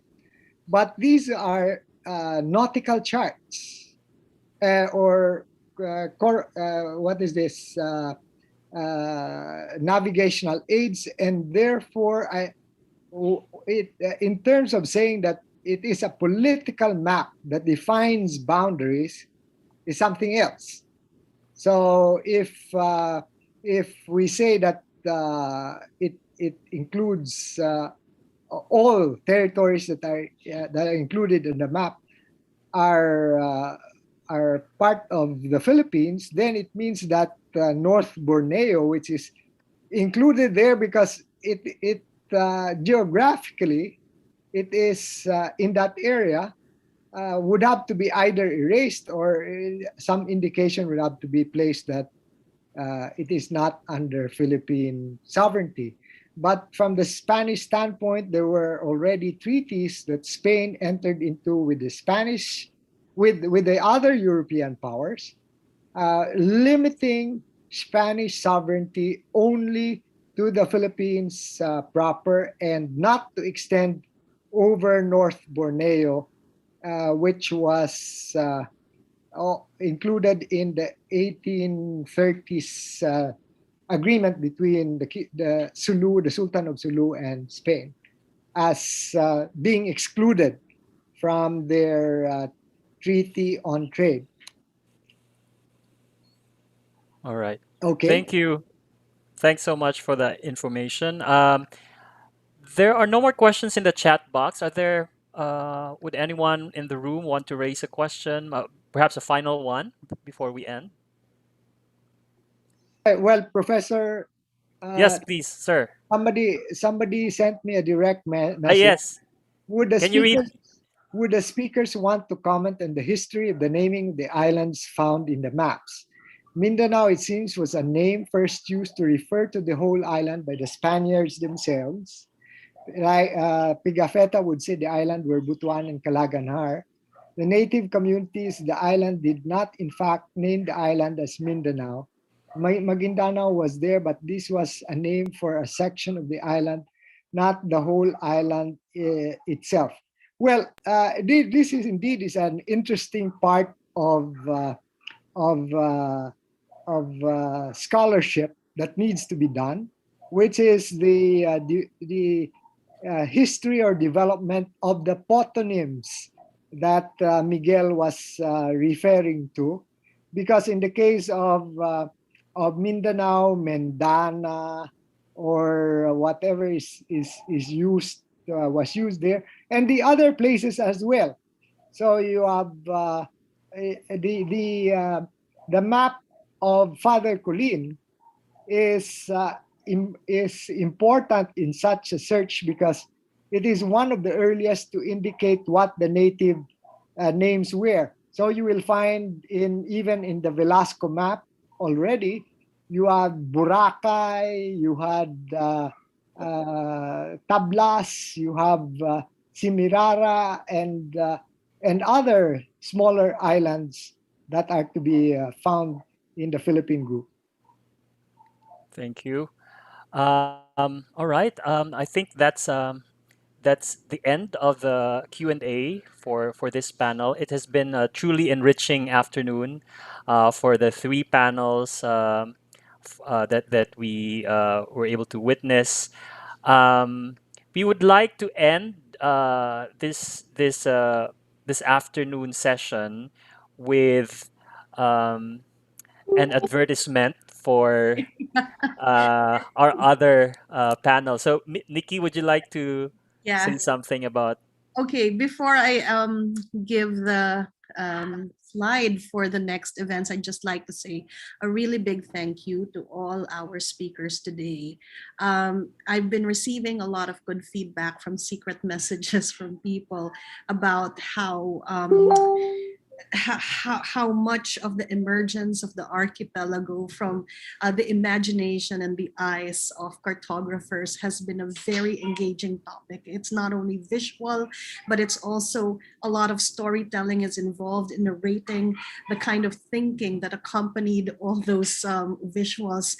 Maps are, of course, very exciting. There are things to look at. You gave us a lot of things on screen and to hear and think about. It has been very, very enjoyable. 3 hours have gone by really fast. And I know many people are thinking probably that was not enough time at all. And so the conversation continues. Tomorrow, we will have trade routes. So at least we can still continue to take a look at maps, no? Maritime navigation and routes. The history department will be tomorrow's hosts and moderators. And on Saturday, a continuation, but this time in a different way, we will have representations of Enrique de Malacca. On Saturday, we will talk to 4 artists from 4 different places. Filmmaker Pedro Palma, filmmaker Kidlat Tahimik, playwright Luis Francia, was based in New York, and visual artist Ahmad Fuad Osman from Kuala Lumpur, who has the Enrique de Malacca project. So we will have links in our website for you to look at the trailer of their films or the actual full-length play or a virtual tour of the exhibit. All these come in conversation. The presentations today are in conversation with what we will have tomorrow and on Saturday, and that continues next week. On Monday, we will have environmental history. We will have the winds and the sails. Now, I can go on and on just advertising what will happen next week. I'll have to give you over to the website. But to close, I would just like to say thank you to our audiences here in the Zoom room for messages given in private as well as for questions asked. When we close the live stream, we can stay and converse some more because some questions were sent in private that can be delivered afterwards. And thank you to the people on social media. We've received questions in YouTube and in Facebook, and we are very grateful for the engagement. Thank you, everybody. And that ends today's session. We will see you again tomorrow on Saturday and the week afterwards. This has been Contacts and Continuities. In behalf of Skillty La Bastilla, I'm Nikki Carsicruz saying a very good evening.